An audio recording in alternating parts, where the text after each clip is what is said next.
Hi everyone. So, welcome on Italian Military Archives. This is actually the first live show we are doing on this channel in English. And for this very first special live show, I have a very renowned guest, which I will bring him to the screen immediately, which is Dr. Alexander Clark from Kingston University. Hi, Alex. How are you doing? Hello, how are you doing? I'm well, thank you. Always a pleasure to be here. Although you and I were chatting last night as well, so now you and I Yeah, are, are chatting a lot at the moment, which is good. yeah. I'm very happy about that because the one of the first thing I had in mind when I started to talk about Italian history on first Instagram, then Twitter, and later YouTube. Uh, I always have had in mind the idea to keep my contents in both in English and in Italian because I think what is lacking, not in the academic world, because I know there are some developments going on there in the, let's say, general public world. There's much more need to the different perspective to talk and interact, and Oh, so this you can cause full panic attacks by going. I'm using Italian sources as well as the English sources. You can also do that with the Japanese sources. Although I have a problem sometimes because sometimes people tell me there are these sources in the Japanese, and I go, "That's lovely. Can you show them to me?" And they go, "Well, no, I've only heard about them." And I go, "Well, I can't use them and can't change what I've written because I haven't seen the sources." yeah, Because in academic writing, as we all know, the rule is you have to be able to prove what you're saying, and you have true, to be able to back it up. As long as you can back it up, you're fine. But you can't. It's not a case of you can't go. Well, my mate down the pub told me there's this source which says this, and put that in a document. You can't do that. You have to very much. You have to see it yourself, and you have to be able to go, yeah, no.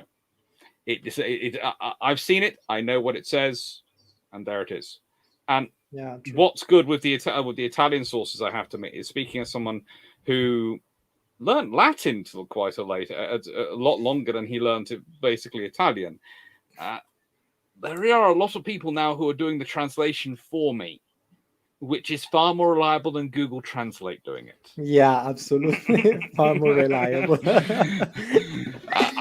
I do occasionally on my channel play out for people because I think they'd enjoy it. The Google Translate, what the Google Translate is saying, and just the responses usually from people is going, "Don't please, don't use that at all." Yeah, good. So great that we're having this chat because it's especially for the Mediterranean theater. Uh, I mean, the Italian sources, let's say mm, the sources that I've from which I learned the most were never translated to English. They were written in the between the 70s, the 80s. Some of the later works of the 90s were translated. Some of the technical books on the class of ships and battleships were translated. But I think there's still a lot of work to be done, and we are here to try with the whole humbleness of the word to start filling this gap But slowly. also, you also always have the problem, and this is going to come a lot with this particular discussion, is that other events happen which are similar to it. So therefore, the same motives and aims and methodologies are ascribed to it as what went into those. And it's actually a case of it's like trees. There are all these things categorized together as trees, but actually, when you look at them on a genetic level and a familial level, some trees are different from other types of trees. They might well be they're an entire different genus species, Yeah, completely different. They might both look like trees, but they're so different from each other in reality that they are completely different things. And of course, the one that comes up is always Pearl Harbor. But yeah, at Pearl we will Harbor, get to that point. yeah, as a case as Pearl Harbor, you have the full effort of the Japanese. That's an attack. Taranto, as you've carefully put it, and quite rightly have put it as it's a raid. And there is a difference between what is a raid and what is an attack. Yeah, we'll go through this in the second part. So, to give you an idea of what we will be covering, so we'll go through three main blocks. So we will cover the prelude, so what happened between June and November 1940, so the first phase of the Mediterranean War. Then we will go into the attack, Operation Judgment, which was part of a larger operation, which we'll touch upon, but we will mainly focus on Operation Judgment. And now we will assess the battle damages, what were the consequences of Taranto on a strategic and tactical level, and the aftermath of the of the attack. And we will also have a bonus slide provided by Alex that we will cover at the end. So That's the build really it up. that slide is really to help explain the difference between a raid and an attack, An and what attack. an attack would look like. Yeah, exactly. So the period June-November 1940. So Italy enters the war. Italy enters the war at the point where France was already collapsing, and they don't have to really um, be concerned about the combined might of the Mediterranean fleet and the Marine Nationale. So Let's be honest, they enter the war at the point at which they think they're going to win, and it's going to be a quick victory, and therefore they don't want to exactly, not be part of the war and not be part of the spoils. Because exactly, this is exactly. fat boy, fun boy. And sorry to the Italian viewers who may not have heard that expression before, but there are two people who get that expression in history. One of them is Henry VIII, because he is the original fat boy, fun boy. And the other one is Il Duce, Mussolini, because let's be honest, he's also a fat boy, fun boy. So, Yeah, it basically ascribes a leader who is often more interested in how things look and what the fun is it absolutely. than the reality and actual detail of it. Yeah, and this is something I always want to underline, that different from Hitler. I mean, we know that Hitler had some military understanding of, also on the technological side. You know, he was always thinking about which gun putting on which tank chassis and so on. Mussolini had He literally certainly no claims to have understanding an whatsoever. understanding. Yeah. Yeah, but Yeah. certainly more than Mussolini. So Mussolini was Well, absolutely ignorant on the military that's setting matters. the bar very low. You're basically saying because you can clear a bar down here, you have understanding. But of the leaders of the world in terms of military understanding, at the time we're talking about, I'm not sure I would rate any of them particularly highly. It's kind of No, a case no, of, not absolutely. it's not so much, it's how many phones are you clearing in your footstep. If I put my phone up, yeah, it's basically, can you clear one phone in a walk or two? It's not, can you clear a hurdle? Yeah. Anyway, so Italy enters the war with the some wishful thinking and hoping that the war will be over soon.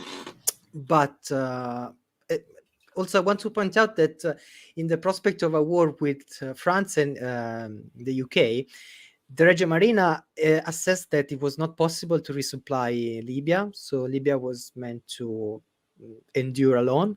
Maybe there was the chance to mount a resupply mission before the start of the hostilities, and that's it. Libya would have had to endure alone. The thing is, with the collapse of France, this prospect changes, and actually, the very first major resupply operation is organized in July 1940, and basically the entire Italian surface fleet goes at sea, escorting this convoy, which was not very large. I think there were like six merchants in total. There's And almost, I think, a ratio of almost, I think it's the inverse of the ratio of the British transatlantic convoys, in that it has about 6 warships for every single merchant ship, or something like that. It's the sort of ratio which, if the Royal Navy had been able to provide for Battle Atlantic, they'd yeah, have been ecstatic. yeah.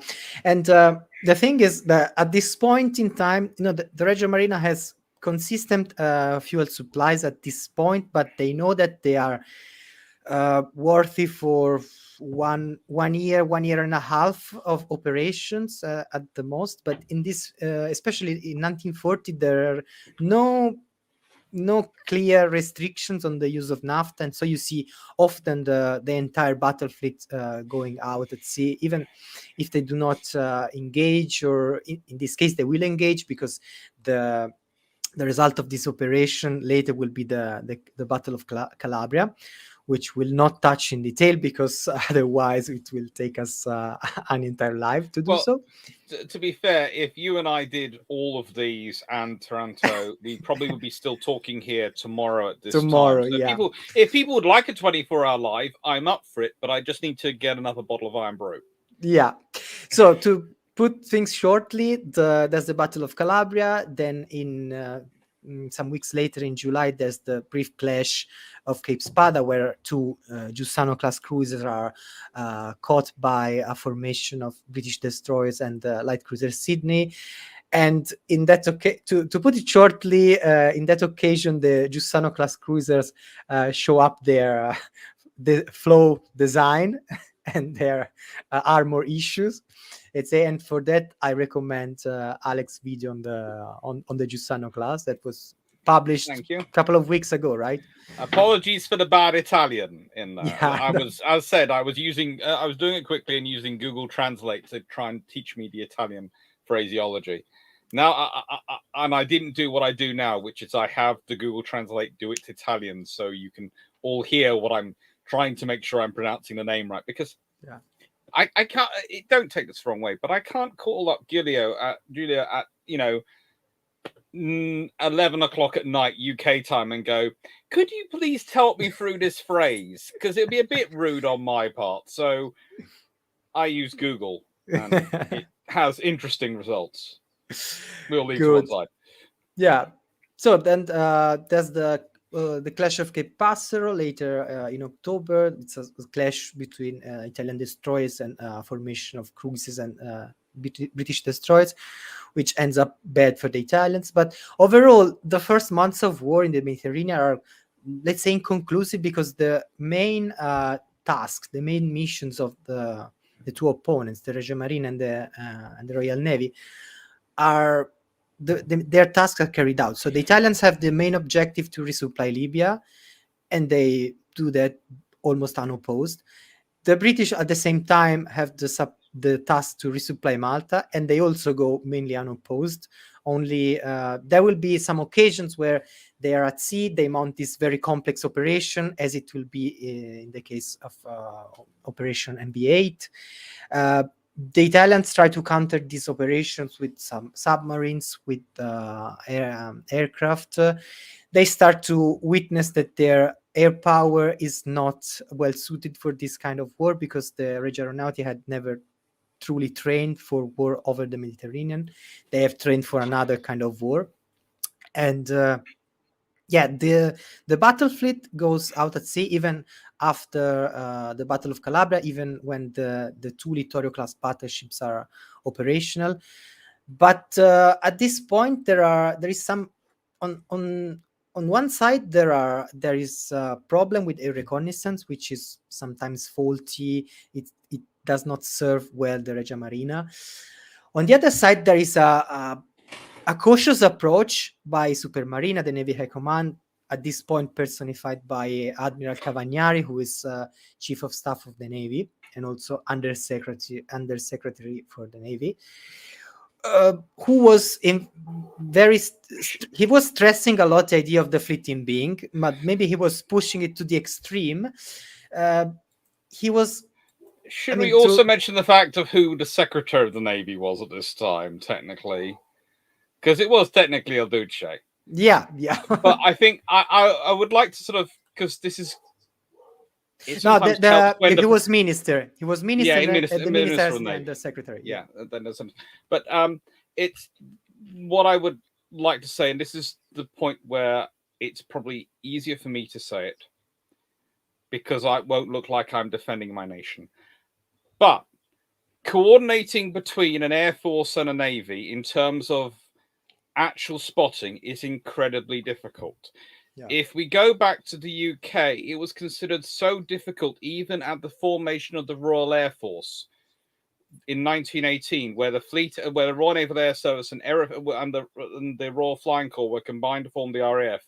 Even at that point, it was made a decision that the observers, the people who would sit in the back seat of Royal Navy of the Fleet Air aircraft, which would be owned and flown by the Royal Air Force, would be Royal Navy, because they would have a far better chance of identifying and understanding other ships than Air Force people who could be trained up to it. It was far better for someone who was Navy and far easier for them to be trained up because they already lived and understood the ships. The Italian, the Regia Aeronautica, do not have that. So they are trying the most difficult way of observation and, most importantly, of identification, in that they have people who are trained up for it from an Air Force background rather than a naval background. And that's even before war begins, when pretty much everyone ends up doing that. But prior to war, that, you know, when you're trying to build up the knowledge and the skills, that's how the Royal Navy, how the British had managed to push it with the Fleet Air Arm. But this is an important thing to remember. When you're passing on information, we often talk about the information that's being passed on and whether or not there's a fight over the information being passed. But the quality matters, because if things are misidentified, it can make you, the more often that happens, the less trust you then have in the information. So even if the information is passed on, you don't know whether to trust it or not. And this is a big thing for the Italians going throughout the entirety of the war. There is not just the quantity of information, but also the veracity of information. It's constantly something which some admirals and some officers are questioning, not because the actual aeronautica doesn't improve as war goes on, they do, but because of this early period when they're still learning, and they're learning under the most adverse circumstances, because their people, they don't have the, how do I put it, the background in naval affairs to understand ships. They're from an air background, which is very good for what they're doing, but not very good for identifying the ships, which is past their role, and for the reconnaissance, one of the most important things if you're doing maritime reconnaissance. Yeah, and to add on this, they were never conducting joint training, so between the Air Force and the Regia Marina. So also coupled with the general lack of training of the both armed forces, also because of availability of funds, fuel, and so on, it was not easy to carry out the training, and especially joint training between the two armed forces. So this is, in a nutshell, the context of the summer and fall 1940. And here I would like to thank Tucci and World of Worship, who right 1 hour ago they provided me with this map that they prepared for their live show on Taranto from 2020. And thanks Tucci again for this. So you can see the geographical location of the main clashes that we mentioned, and also those that happened after Taranto that we will touch upon in the last part. So this is something I really wanted to underline. That's the fact that during summer 1940, there are interesting things happening, which are kind of a prelude to Taranto, because what happens is that the Fleet Air Arm attacks with his torpedo bombers, the Swordfish torpedo bombers. It attacks the Libyan ports, namely Benghazi and Tobruk, and they manage to sink in harbor a series of destroyers. Here's the Nembo, sunk in Benghazi. Then we have the Zeffiro, sunk in Tobruk. And we also have the Borea, sunk in Benghazi. So these are the early examples of torpedo bombers attacking the surface ships at anchor in ports. Not very well defended, to be honest, but ports with shallow waters. And so these were alarm bells that could have told something to the Italians. But yes, but you can find a lot of reasons for why the Swordfish, and you have to remember, I will point this out from the beginning. So this is go on. Fluffy torpedo, which I'm going to use. Right. So, as we all know, both the British and the Japanese developed the idea of adding wooden extended fins onto torpedoes to help them when they're dropped from aircraft, to try and keep them shallow. So they drop shallow. Quite a lot of other services around the world experiment the same idea. but they still find them going too deep for these shallow harbours most of the time. But occasionally they do bob up and are okay. So it's considered as a freak. How by the Italians, by most people. What most people don't realise is the British have gone a step further because the British are clinically insane. They have developed something which works with the swordfish. And it works with the swordfish and only with the swordfish because the swordfish is a biplane and it goes at the speed it goes. And that is they've attached the tension wire with a little reel to the aircraft. So the torpedo actually doesn't detach from the aircraft like you'd imagine because it detaches, but it still retains this cable. And sometimes I stick cotton in this when I'm showing this off. All the way down, you imagine a sort of a reel, the whole way down to give tension.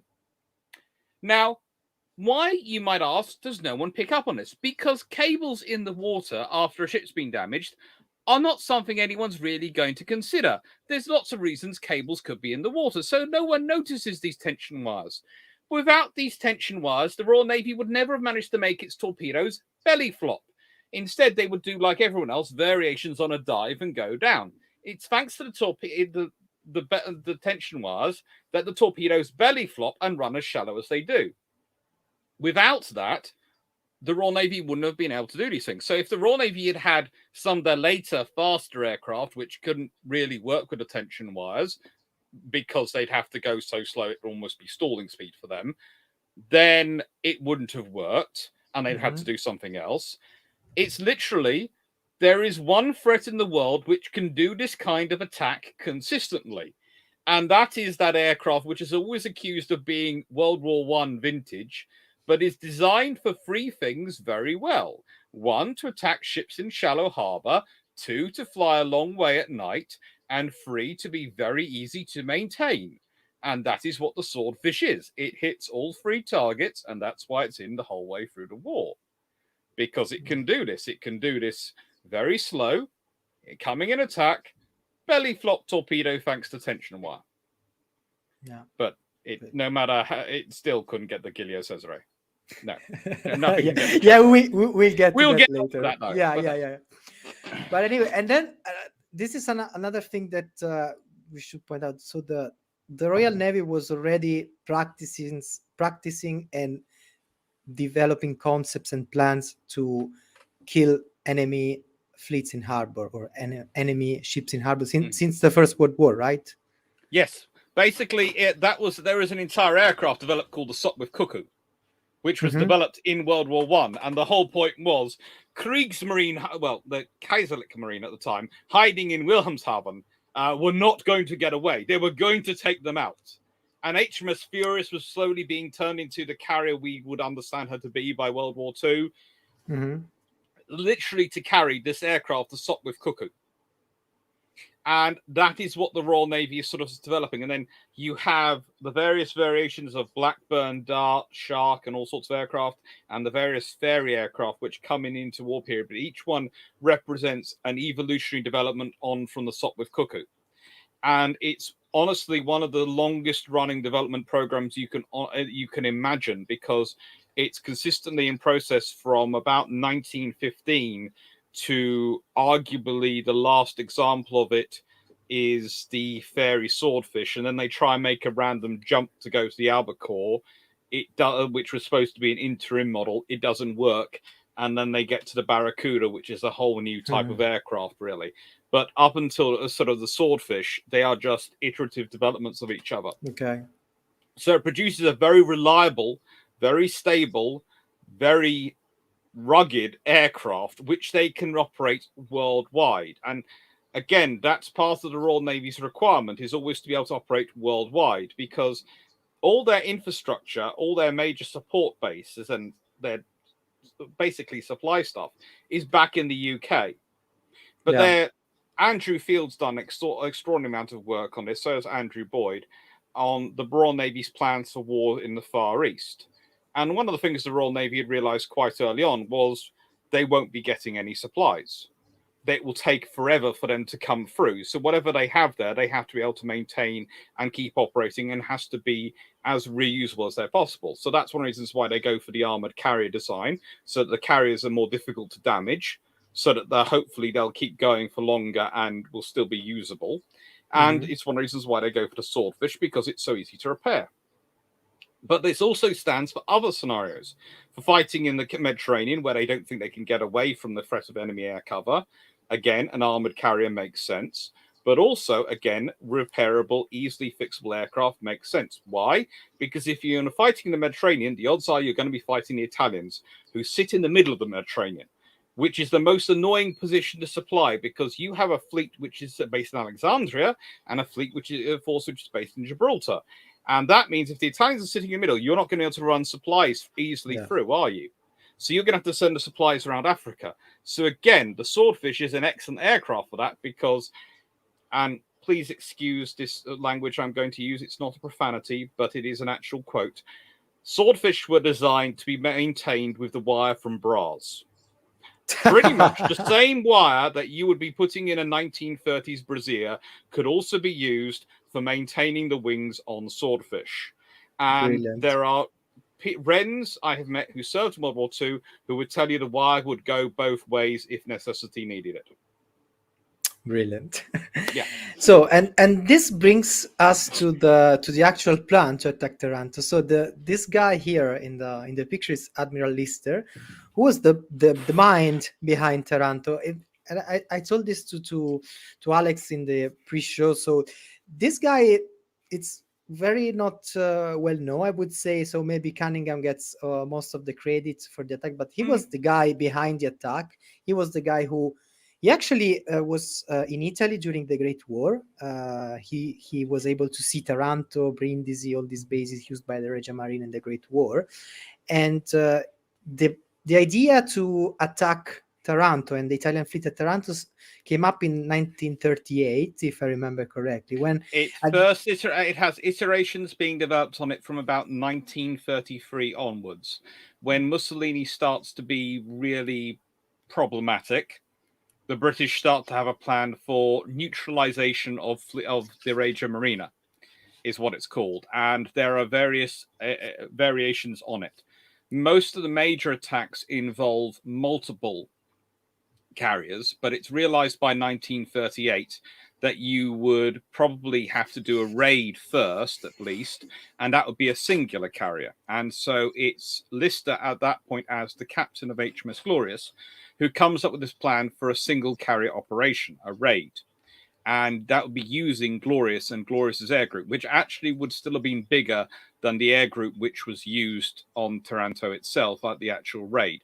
Because, believe it or not, Glorious and Courageous could carry more aircraft than Illustrious could. okay, yeah, and I would say also the plan is as we said, the Royal Navy was always concerned about the idea of neutralizing the enemy fleets in harbor, but the thing against the Regia Marina really comes up from 1938, because this is the moment where, let's say, the relationship between Italy and the UK starts to deteriorate the most, because yes, there It's is the crisis of yeah, the Second Italian Abyssinian War, yeah. but after the end of the war, the relations are now re-established. We have to remember at this point there is no Axis Pact, there is not yet the Pact of Steel, which comes only in early 1939. Uh, so until 1938, the Italy could still be saved in a way, but then Yeah, after that, the deterioration in the international relations, it's more evident, and Mussolini has decided to follow this path. And although you he will remain yeah. a bit schizophrenic about his mood and his ideas on alliances and so on until 1940 and onwards, I would say. What you always have to remember with planning in terms of navies, okay, especially in the 1920s, but even to this day, a good navy will have a plan underfoot for any scenario. They'll have a plan sitting there. Now, the level of the effort put into that plan is going to reflect various scenarios. The Royal Navy and the US Navy throughout 1920s and 30s maintained plans for war against each other. And most people go, there have been some historians who go, this shows that there was an actual real threat of war. But when you start reading the context and the diaries about it, you realize very quickly the reason they have these plans is because the worst case scenario for both those navies would be a war against the other largest navy in the world. That's it. So if you don't have a plan for that scenario, you would be really, really remiss in your job. Yeah. So that's why, actually, when you look at the planning effort, the Britain's putting far more planning effort into war versus Japan. That's its number one threat. And as you and I have discussed on several points, the Royal Navy are regularly pointing guns at the Japanese, who are pointing guns at them throughout the late 1930s. The Tsingtao incident in January 1939 is a classic example. The Royal Navy cruiser is facing off with three Japanese cruisers in a harbour over a merchant vessel, which may or may not be British. And that is a classic example of what's going on. So that's why the Royal Navy has that as a really high plan. Basically, Italy was traditionally sort of considered a bit a friend, and actually had been a friend. But it's sort of 1933, things start to look iffy, so the Navy starts to maintain a plan. But that's a very loose plan. It's kind of this is an idea of what we do if this scenario happens, but we hope it won't. It's the kind of plan which one or two officers come up together and put it together and then maintain about 1 day a month involved in it. But it's 1938, as you say quite correctly, where they start to go, hang on, we need to actually have plans down at the force level of what can the carrier do, what will the battle fleet do, what will this force do, etc. This existing fleet in that region, because Mussolini's starting to prove even less predictable than we thought he would. And also at that point, it's when the politicians turn around and go, so do you have a plan for Italy? And the Royal Navy confidently turns around to the politicians and goes, of course we do. Write it quick. Of course we do, sir. We absolutely. See, we have this plan, which we've been working on for the last 5 years. This is our geo-strategic level planning. The more discrete unit plans, write them quickly, will be are not really for your purview, sir. They're below your level and also secret. Quickly write them. As you know, navies tend to do. Yeah, these things happen in every nation, I think. So they happen every time. It's basically, it doesn't matter whether it's the armed forces, it's the civil service, it's the police, everything. They will go, yes, here is our pre-prepared geostrategic higher level plan, which has all the nice concepts and ideas in. Please don't ask for the detailed work. The detailed work it's being written, but we're not going to tell you that because we're supposed to have it ready. Yeah, humans are humans everywhere.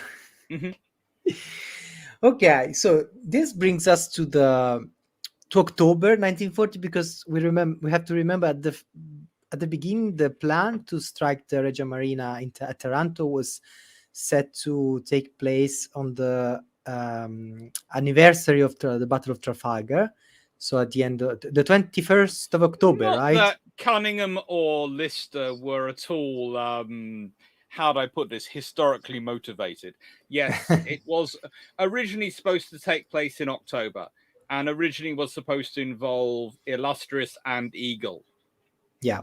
So it would have been a far larger strike in that respect. Yeah.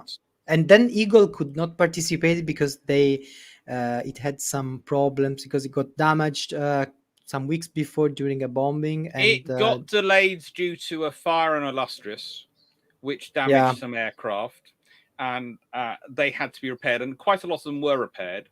And then when it was going to be launched again, because on a moon, at that point they found that Eagle was needed to actually be properly repaired. And again, this is the problem for the Royal Navy. They start World War II with the world's largest fleet air arm, the most carriers of any nation in the world in service.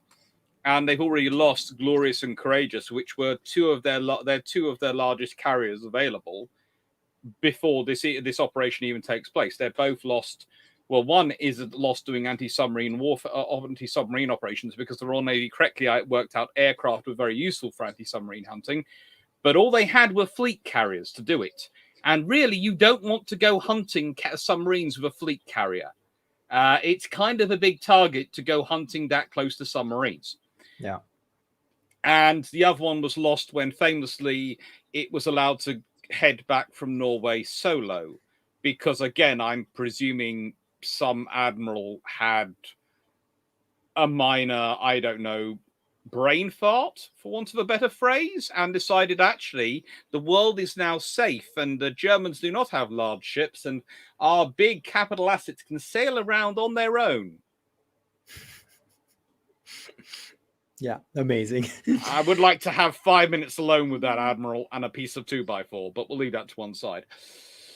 Yeah. But no, so this is all delayed things, and it's all meant Mhm. Eagle's been worked really hard, and the Italians managed to get close to her bombs, and she's an old ship, and they hadn't Yeah. sunk her, but they managed to shake her up real good, and this meant her fuel management system is broken, and so she has to be repaired, and that's a long job. Because if I remember correctly, the Eagle was a conversion. It was never meant to. Yes, Yeah, it was she a was a conversion of converted a battleship.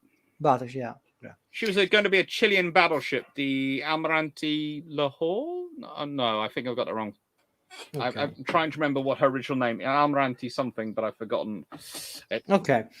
Anyway, we get to October, November, and as in plain Royal Navy style, they mount a very complex operation aimed at achieving several goals. Actually, there is one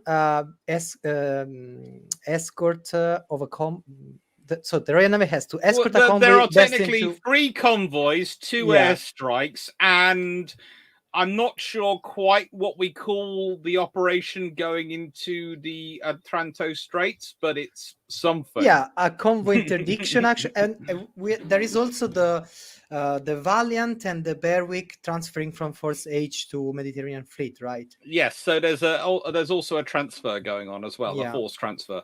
Yeah, So, because yeah, Cunningham was requesting more and more units in the Mediterranean to fight off the Regia Marina. because So that again, let's be honest, who are the big threat navally at this point? Is it the Kriegsmarine with Scharnhorst and Gneisenau, and that's all they've got pretty much in the service support? Bismarck will come into service, but it's a long way off at this precise moment. Or the Italians, who have 6 battleships and actually all available and all operational. You know, they've got a size of force which, frankly, the Kriegsmarine dream of. You know, yeah. if the Kriegsmarine could mount a battle group like the Italians can put out to sea, the Kriegsmarine would have been ecstatic. The Royal Navy would have been going, "Oh my lord, lubber duck, we need more ships right now."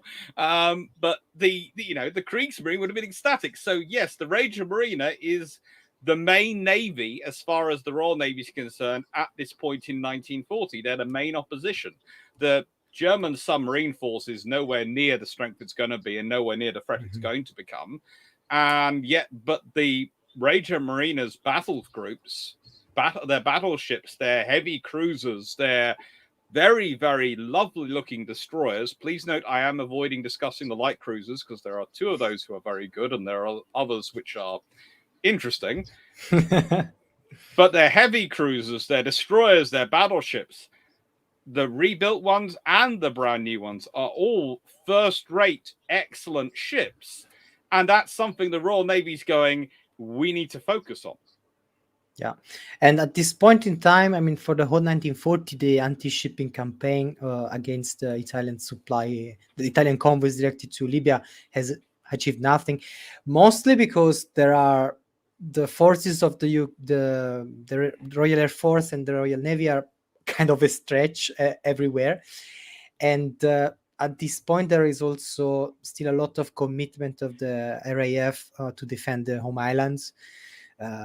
And so the decreasing threat of the on paper invasion of the home island will fade away, and in 1941 there will be more and more aircraft becoming available. So that will You also have to remember there's a lot of forces on here which are very much forces on paper, because you have the aircraft, you have the people there, but you don't have the supplies. Because again, and this is something the Navy to an extent functioned in, but one of the interesting problems you're going to have going along is that the supply of Merlin engines to the forces operating in North Africa, to the forces operating from the Eastern Mediterranean, because those supplies have to go round Africa.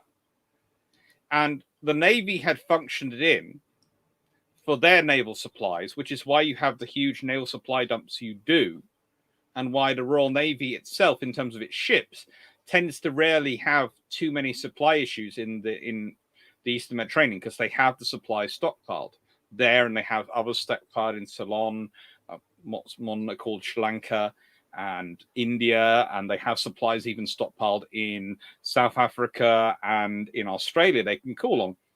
But the RAF and the Army, who had in many ways been dealing with being cut just as much as the Navy in the interwar period, and then in the RAF's case, focusing heavily on building those bomber forces, which they'd been really focused on because those were going to be their war-winning assets in the interwar period, hadn't built up those same infrastructure resource dumps. Yeah. And this causes a lot of problems because you have to supply the army, the troops fighting on the ground in North Africa, and get the supplies around to them. And then, you also need to get aircraft engines around and all sorts of things. So you have a lot of forces at this point in North Africa from the British and Commonwealth, and it is British and Commonwealth, very much British and Commonwealth. There's a lot of Australian ships involved. There's a lot of Allied ships involved out there, which are there, and the people are there, and they've got the equipment, but the equipment isn't serviceable because it hasn't got the parts. Yeah. So, getting back to Operation MB8, so we said that it's a very complex operation comprising several movements willing to achieve several goals. Mhm. So it starts on the 4th of November. I don't exactly remember when the Italians sighted the first ships with their reconnaissance aircraft, but at first they try to increase the reconnaissance at sea, and they of course send torpedo bombers, level bombers, what they can muster from the Reggio Aeronautical Forces based in Sicily and Sardinia to attack the ships. But there are no significant achievements or hits during these attacks. Not even the submarines few submarines were sent in the Sicilian Channel, in the east towards the Eastern Mediterranean. But the problem, let's say, I would put it shortly, the problems in the technological issues of the Italian submarines, but also most important doctrine issues, prevented any meaningful interception, because they were usually tasked to stay in one specific point, stay there and wait for somebody to come by, and that was not the most useful way to exploit submarines, let's say. No. The thing is, but we live and learn. Yeah, we live and learn. Yeah, actually, for the Italian forces, there is an interesting learning curve, which I would say it's the more exponential one is for the army. The army learns quite a lot. Then there's the Regia Marina, who at the beginning of the war is among the three armed forces, let's say the most prepared one, but between many commas, let's say. And the Regia Aeronautica is the one who absolutely lacks everything. It will, learn something. The Regia Aeronautica had, I think there was one stat which I read, which I've always thought was probably completely wrong, but also kind of like as an illustration, was that they only had 24 hours flying time supply of what's it called, lubricant oil at the beginning of World War II for their main joint, because there was a specific kind of lubricant they like to use on their propeller shafts and their main shafts to keep them turning. And they only had 24 hours supply of it when the war began. I doubt that's true, but it does illustrate a lot of the issues for the Regia Aeronautica, because they've been through a massive technological development period. And again, it's when you're developing all this technology, it's great, but it changes. You're suddenly going from, well, I've got all this supply of this stuff which no longer I need, and I haven't even got the supplies of that stuff which I will need. Yeah.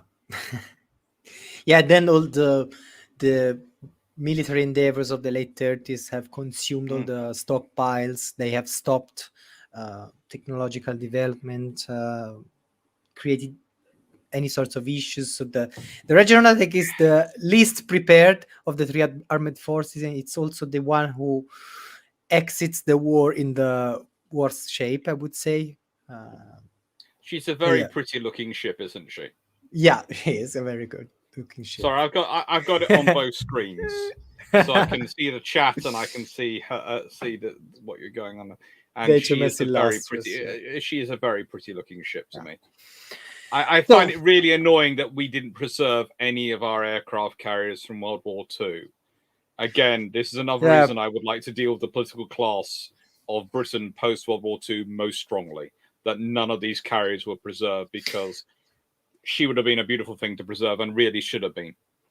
yeah, I think this is something I believe it's something that we can do and we can say today, but back then the mood was a bit different, the priorities were others. So Yes, yeah, yeah. the priorities were to get move on and to develop and look forward to the future, but you're missing something when you abandon lessons from the Mm, past and you abandon something which would have been a very emotive and beautiful lesson of the mm, past to have had because of all the things she had been involved. Let's be honest, this is a ship which is takes part in, of course, Taranto, does all the stuff she does in Mediterranean, does all the stuff she does in the Indian Ocean and in the British Pacific Fleet. mhm, She does all sorts of operations throughout World War Two, and she's the one the after Ark Royal. She's the second modern carrier which the Royal Navy builds. And she's without her, the Royal Navy would be in a very, very bad place. So, yeah, she deserved yeah, it. yeah. So we mentioned the complex operations. So the Italians are aware of the British presence at sea. Actually, I will retrieve the map. So they are aware of their presence at sea, and so they dispatch aircraft, bombers, submarines to attack the Mediterranean fleet.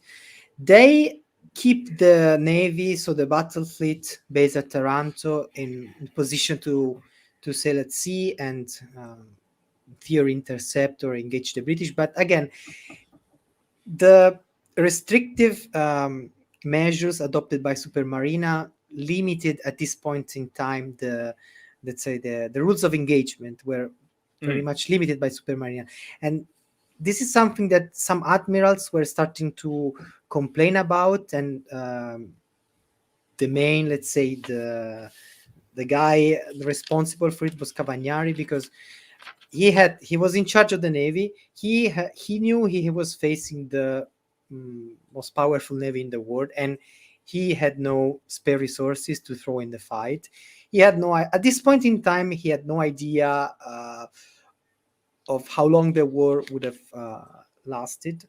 Uh, we have to remember that 2 weeks before, Mussolini had the brilliant idea to invade Greece, and so this meant that the Reggio Marina was even more overstretched, because they had to supply the troops there and move the new troops that were required because of the faulty planning that Mussolini put in motion. So, I mean, I don't want to defend Cavagnari, but he had some arguments, but at the same time, he was perhaps too much cautious in using his battlefield. They were also not served very well by the maritime reconnaissance.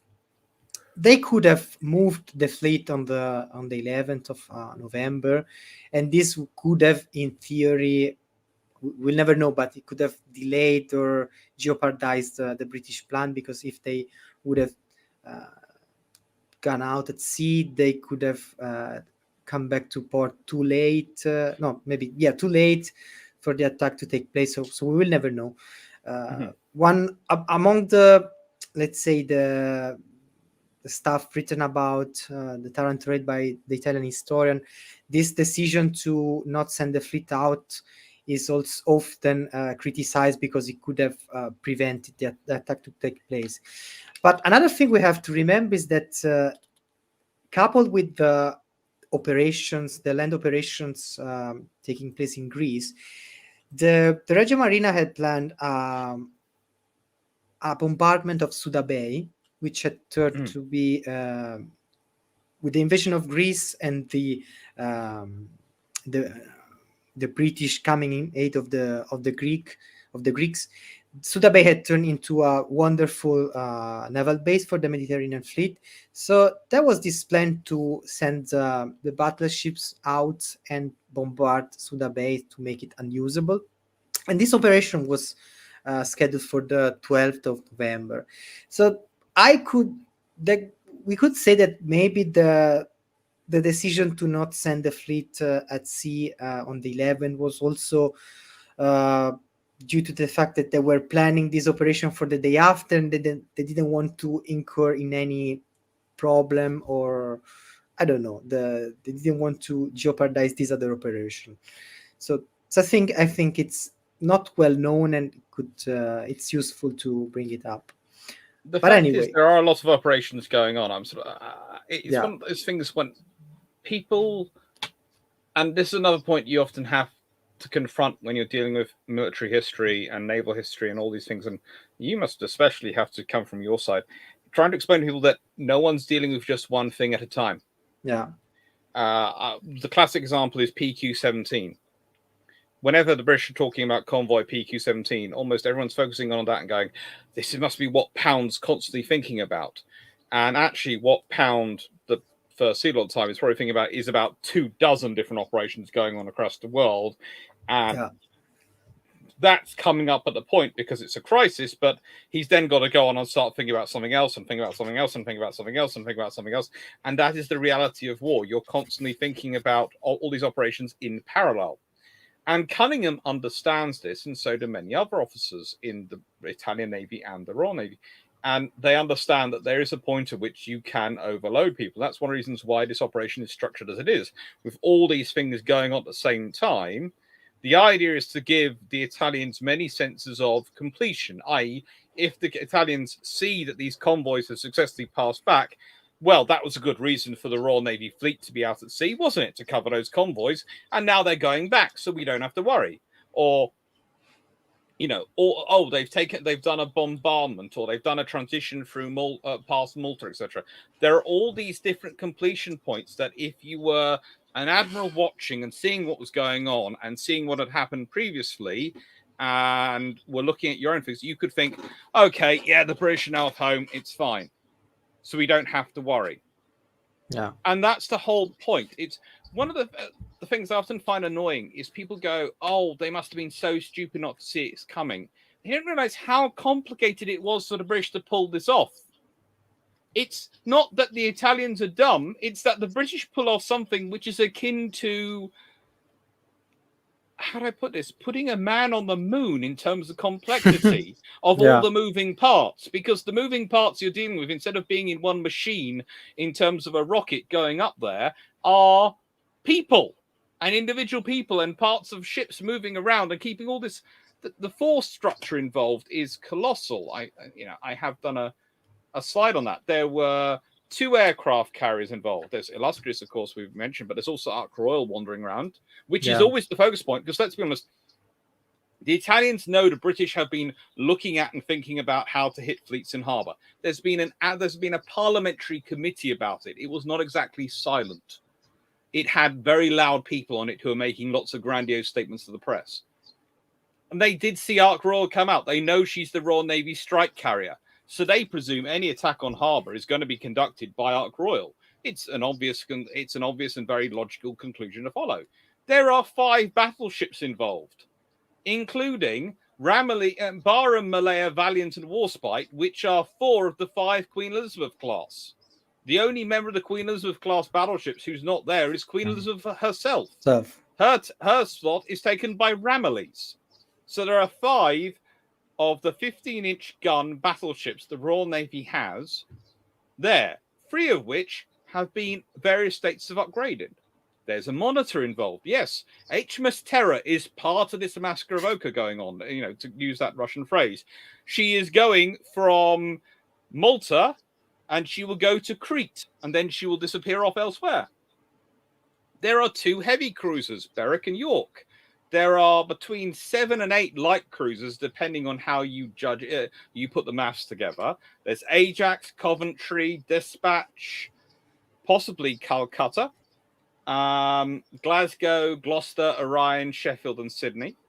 There are roughly 30 destroyers, including the Australian scrap iron flotilla. This is a large number of ships involved in all this moving back and forth. And that's including the merchant ships, all the torpedo boats running around, all the aircraft running around doing things. There is all sorts of things going on to provide the idea of a massive, complicated operation, but also with many endpoints, so that the Italians, if To they see confuse what's them. going on, basically the Italians are looking at it and going, well, it's quite obviously a large convoy. And it's a very large convoy because the British are sending a battleship to join up with the Mediterranean fleet. And again, this is where you come into the point of this mission. One of the things that's often forgotten is that the battle fleet is not far behind the carrier force. And one of the parts of the operation, this is why it's a raid, and we'll get into this, is the idea was the Italian fleet would come out in response to the attack, and they would come into the waiting arms of those battleships, which have just been sterned up, which, by the way, Cunningham has brought all the Queen Elizabeths with him, and he sends Ramillies back to Alexandria. So he's got the 4 faster battleships with him. And that's his idea. Again, the Royal Navy are thinking about night fighting. They want to try and get the Italians to fight them at night, which they know, which the Italians are not as well prepared for as the British are, because the British have been obsessive over it since World War I, and it's kind of like attacking fleets in harbour. It's become a mild obsession, bordering on personality disorder for the Royal Navy. They had several significant emotional events in World War I. I'm not sure if you've heard about them. There was the fact that the German fleet didn't come out to fight as often as they were supposed to. That was a significant emotional event for the Royal Navy. Then they had the Battle of Jutland, which didn't end the way it was supposed to because the Germans managed to sneak away at night. That was a very significant emotional event. They had the Germans. They were going to destroy them the next day, and then they get away. This is not what you're supposed to do. These are events which have scarred the Royal Navy's soul in a very visceral level. And as such, they are very good at attacking fleets in harbour, and they are very, very good at fighting at night. Yes, they don't have the same doctrine as Japanese. Please, that's a fight which never takes place, really. So we'll never be quite sure how the 2 doctrines would play against each other. But the whole fleet operations, the Royal Navy's night fighting doctrine includes destroyer attacks, cruiser attacks, closing in with battleships for gunfire at night, which is kind of weird because no one else seems to think that's a sensible thing to do at night. But the Royal Navy is very happily doing it and will demonstrate it in certain scenarios, which Gilio maintains are assassinations and other people try and claim are battles. I can see your phrase, Julia, on why you think it's an assassination rather than a battle, but it's a massacre. Massacre, and also air power at night. This is the criteria for the Swordfish. Going back to it, it's got to be able to operate and fly at night, and it's one of the reasons why the Swordfish is designed as it is, to be as simple and straightforward to fly as physically possible. So you can fly it at night without all the modern aids you have to help with night flying. Yeah. And then I will just add that it's very easy to think with hindsight, and it's very complex to understand complexity in this when looking at these operations. And we also have to bear in mind that multiple things were happening. Not everybody had all the informations, plus the informations were coming in with delay, with time lags. The reconnaissance was always not up to the job. So there were a lot of issues. So the Italians at this point, they know that there is a complex operation, but they think it's the classical British operation aimed at transferring ships from east to west, or west to east, and resupplying Malta. And when they realized that from what they see, that the Mediterranean fleet is heading back to Alexandria, they are not anymore concerned about this. Well, let's be honest. Yeah. To their minds, the Mediterranean fleet has just completed a massive, risky operation. They're not Yeah. surprised they're heading home. That would be a sensible thing to Mhm. do. That's what it's again. It goes back to the same craziness, which goes. Let's attach a tension wire to our aircraft so Yeah, that exactly. the explosive bit, which is going into the water and weighs a lot, is going to still be attached to the aircraft when it hits the water. Yeah. You know that it's a mindset. Yeah. Then also, of course, there we have to. I would say we should also include that the fact that the Italians, since they never developed a functional aircraft carrier or a fleet air arm, they were not in the position to understand the power of this of aircraft carriers and airborne torpedo bombers. Also, it's important to note that there are people who saw this coming. I found the 1938 Admiral Palladini evaluated this possibility of a torpedo bomber attack against Taranto that could come only from aircraft carrier, because the airplanes in Malta didn't have the range to do so. Mm-hmm. There were not other bases available, so the only possibility was with aircraft carriers. They envisaged a sort of patrol by destroyers and auxiliary cruisers in the waters in the Ionian Sea, but this plan was never put in practice. They thought that all the anti-aircraft defenses of the base, the torpedo nets, the balloons were sufficient to fend off this attack.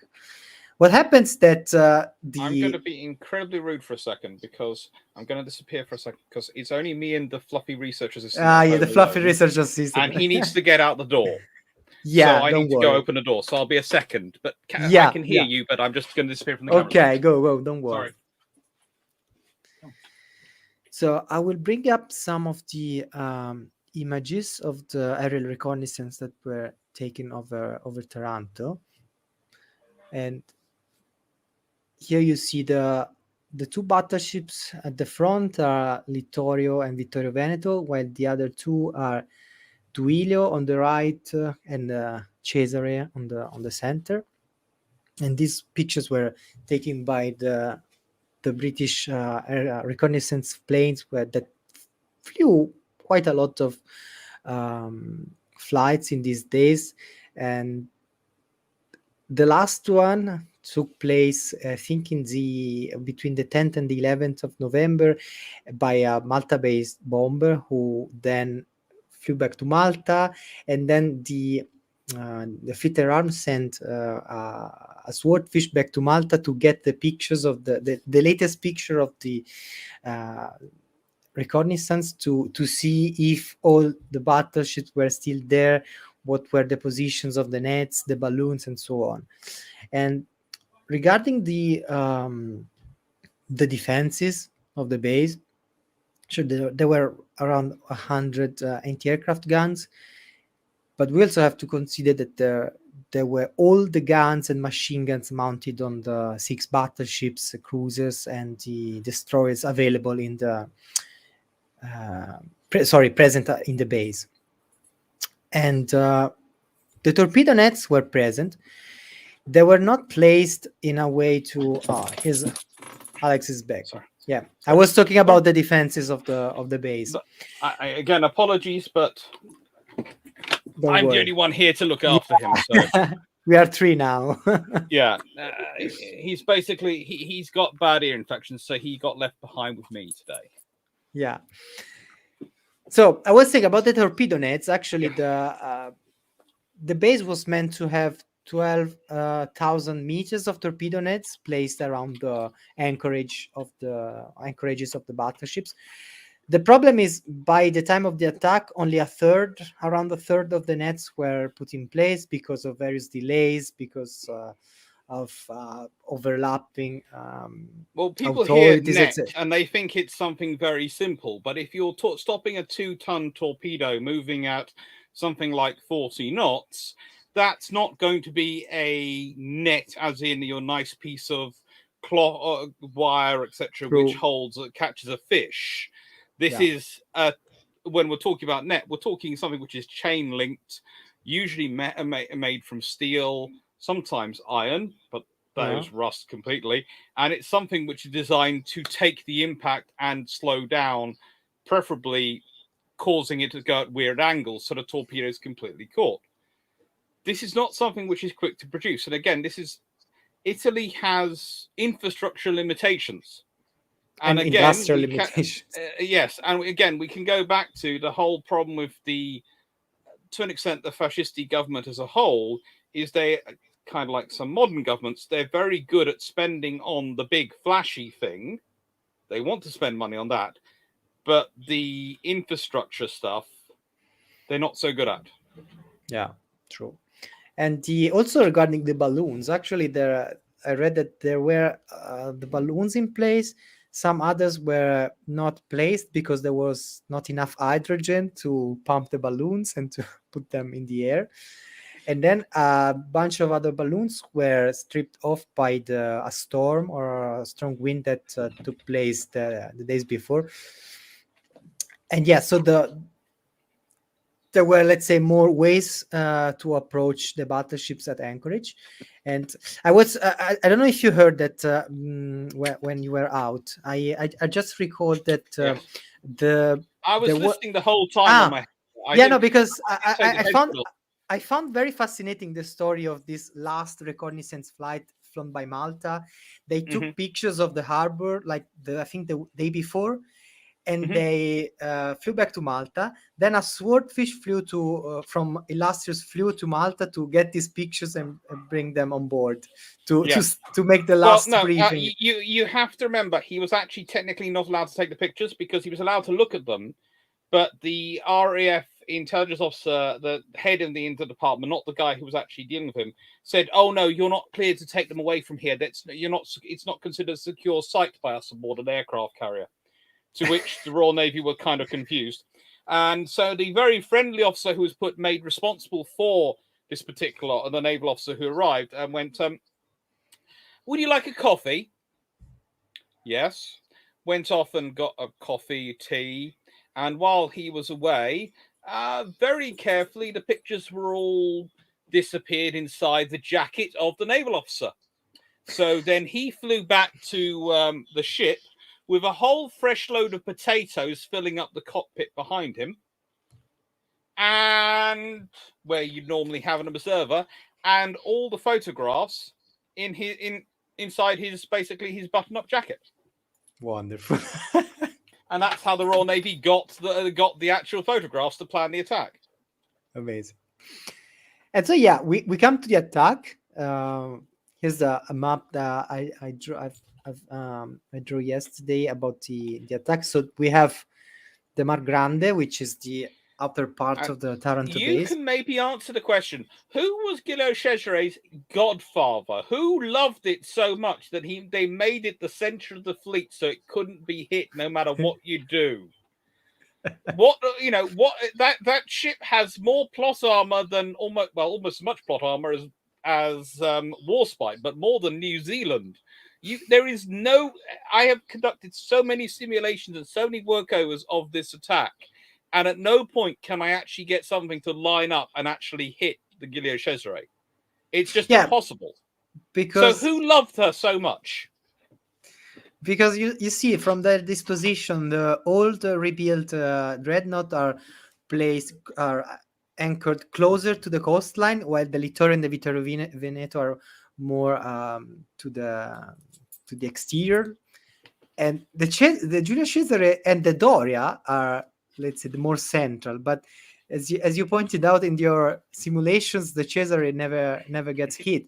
Maybe because it's more surrounded by the other three. Yeah. I don't know. That could be an explanation. You can't hit it with a torpedo bomber. There is no way. Because you have You to can try.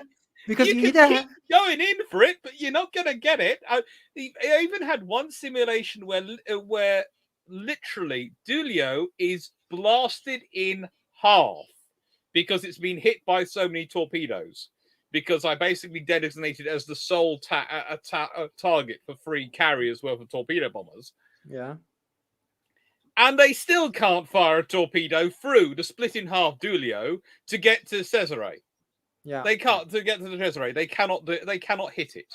Yeah, because either you have to fly over the city or fly over Duilio or fly in between Littorio and Duilio, so it's a very nasty job to carry You out. can't do it. Yeah. That ship is. Someone loved that ship more than anything else, and basically went, "You will not hit my ship." Yeah. So the attack developed in this way. So there was a first wave coming above Cape Rondinella in the northern part, and at the same time there was a diversion attack made by swordfish carrying bombs over the Mar Piccolo against the cruisers and destroyers there. The idea was to attract the searchlights over the Mar Piccolo and divert the attention from the torpedo bomber, because there was this worry about searchlights that they could have blinded the pilots and this would have jeopardized the attack. So some swordfish were equipped with bombs and they attacked the Mar Piccolo to divert the searchlights. And then at the same They time, were there was also doing various things to try and. You have to remember they're dropping flares and doing the bombs also yeah, to illuminate behind the ships. yeah, the It's Bengala one of the runs things here. they're using it. The Royal Navy has some very simple methodologies for how to fight at night. I was telling you the other way about, and I think I was discussing about how the destroyers, the plan to attack at night and to fight at night was to use things like the Tribal class with their 4.7-inch guns to blast away at ships like heavy cruisers and battleships, which they would never damage. But their shells hitting would make fires on their decks. That was the plan, and would start sort of illuminate them so that the torpedoes could be aimed at them. And it's the same by other destroyers, and it's the same with the aircraft attack. You have the idea of going, we're going to put illumination behind these ships so they're nicely silhouetted so the attacking aircraft can see them clearly. Exactly. Yeah, so the orange are It's the Bengala runs basic but brutally effective. yeah, because they are silhouetted against the lights, so that you can clearly see them. Do you know how long lasts the effect of a Bengala dropped in this way? It can be minutes. It's not out. It's not. It can be 10 or so minutes if they're dropped because they're parachute flares and they're designed to descend very slowly. But it does depend on wind conditions. If you've got a high wind, it will drop a lot quicker. If you have a very still, calm night, it will drop a lot slower. So it's basically it's the case of the calmer and better the weather, the longer you have the illumination. And those flare dropping aircraft are some of the best pilots, but they're also fulfilling another role in that their observers are very carefully watching. Hello, the other fluffy research assistant has appeared. So the other one. Their purpose is to circle round and spot what's going on and report back. So the British are getting up-to-date information about what's going on for the strike. Now, they won't know whether their aircraft are returned or not. In fact, most of the flare aircraft actually presume when they get back, and there's this great line, the one who's turns out to be the last aircraft to return from the strike lands, and as they're landing on Illustrious, they're basically, the observer and the pilot have both convinced themselves they're the only aircraft that survived, and they only realize it's not the case when they are taken down in the lift because no one's told them. And as they go in the lift into the lit hangar, they see all these aircraft in front of them being arraigned and repaired, and they're going, they all survived because there was such a cacophony of AA fire, such a massive display, an awesome display of firepower going on. They couldn't see how any of the aircraft had survived. And again, the swordfish advantage of being very slightly slower and being able to fly incredibly low had actually meant that quite a lot of them had got in underneath the level of AA fire. Yeah. So they'd had the full, when they descended, they'd had trouble. But the moment they got to low enough to where they were launching their torpedoes from, which was pretty much wave height, they were fine because they were below the elevation of the guns. Because there were two reasons for this. One, the Italians didn't want to fire on the town Yeah. and kill a load of their own fellow Italians. And two, the gun mounts had not been designed with the idea that they might have to be firing that close in this sort of enclosed waters. They True. could depress their elevation, but they weren't designed to depress their elevation enough to hit something which is measured distance of tens of meters rather than hundreds Yeah, or and thousands below, of meters. I think also that at first they, with the diversion attack, they thought that there was a level bombing happening, so Yeah. the guns were elevating up and not elevating down. So yeah, no, so I just showed these maps that again Tucci and World of Warship provided me like an hour ago. So thanks again to Tucci. It is a very good example yeah, of yeah, how the flares are dropped to illustrate the positions of the ships. yeah. And Just- again, Cesare, yeah, she's covered again. Doesn't matter where you drop the flares, you can't illuminate her enough to attack her because she's got all these other ships around her and the town. true. That ship is just protected in that harbor. Yeah, no, I wanted to show this. Yeah, so back to this one. So the first wave manages to hit the Duilio and the Littorio with two torpedoes. Actually, the two torpedoes that hit the Littorio are the first and second. One we will see it after in the damage report. Are not do not compromise the how to say the ship, the integrity of the ship. The problem will come with the third torpedo, which will strike in a dangerous area outside of the torpedo defense system. Well, it's always the thing. You don't just have to hit the ship. You have to hit the ship in a place which is vulnerable. Yeah. And if you just hit the ship where it's got its torpedo defenses, it can often ride it out. And then we have to bear in mind that the shallow waters of the harbor had the effect that they magnified the impact of the explosion, because if you have more water below you, the effect of the explosion, it's dispersed in the water, while if you have a limited a shallow water below you, you have less space to disperse the explosion, so the explosion is much stronger. And one of the things which is often misunderstood about the damage report is people, when they focus on the damage report and the recovery of the Italian fleet afterwards, and the Italian fleet does recover, is they focus on the holes made in the hull by the torpedoes. And actually, it's all the machinery which has been damaged by the vibrations of the explosions. It's kind of like what's happened to HMS Eagle. It's the bomb. The bomb never penetrated Eagle. It just blasted off near enough to shake the fuel system. And that's what they need to repair. Pretty much every single battleship in the Italian fleet has some level of shock damage.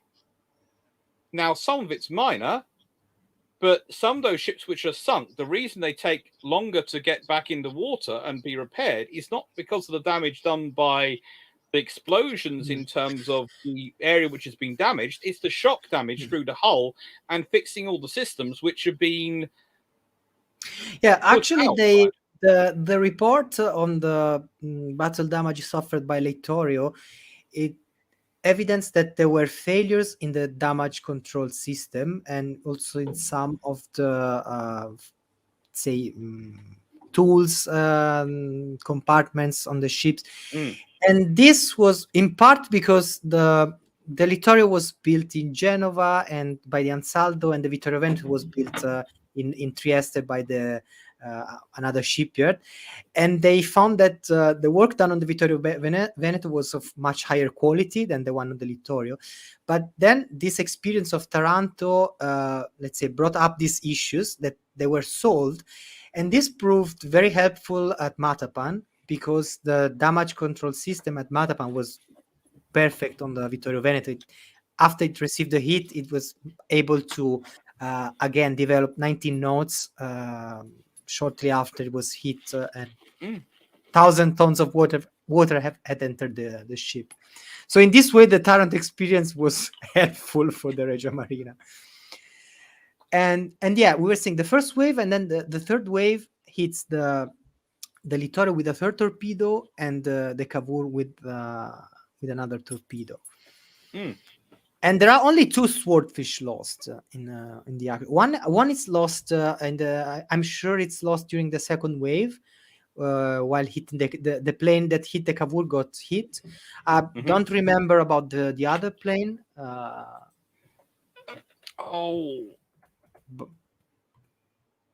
Let me try and remember. One goes down. Yeah, never mind. One it's a case of. I'm now remembering all the details of the one you've already mentioned, and I'm trying to remember the details of the one which the other one which went down.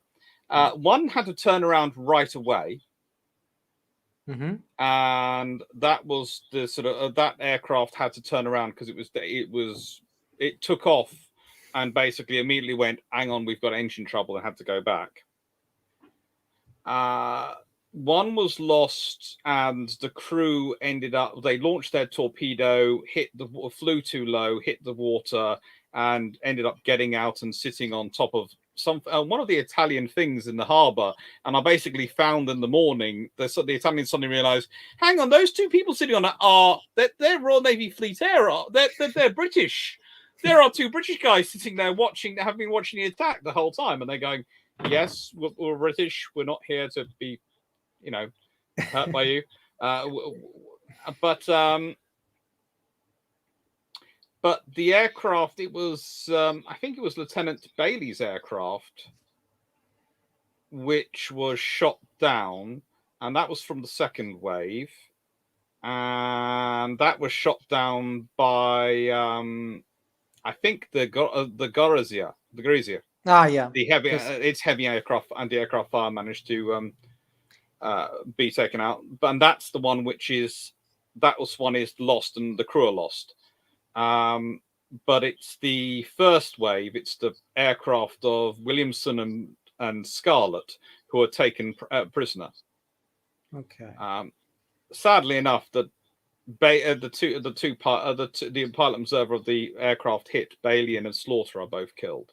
Oh yeah, I remember one crew got killed and one crew got captured. So here's the images taken by the British Air Reconnaissance the day after. This one in particular shows the Cavour, that it's sunk in the harbor and it's leaking naphtha in the water.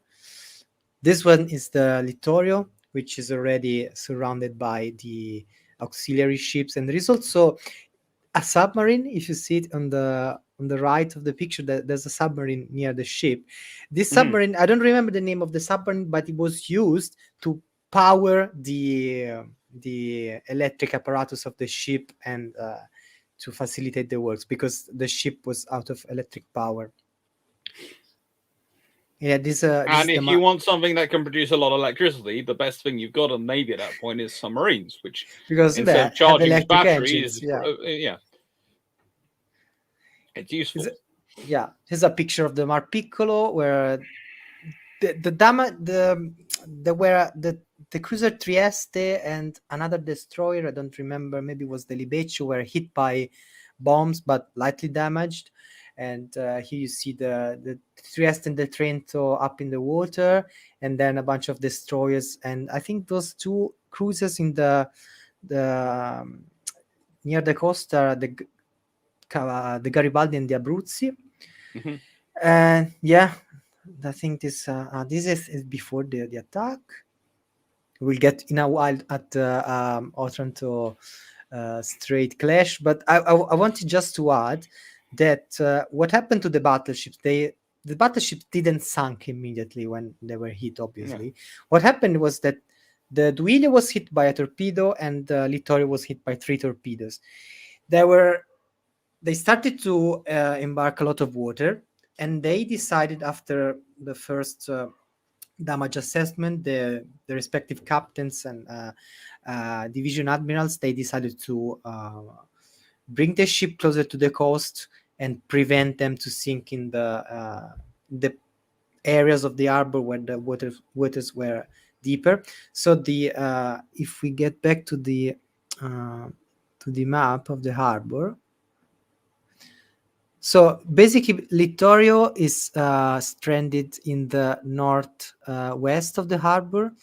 Duilius stranded nearby as well, and those are the ships that are, let's say, easily put back in action.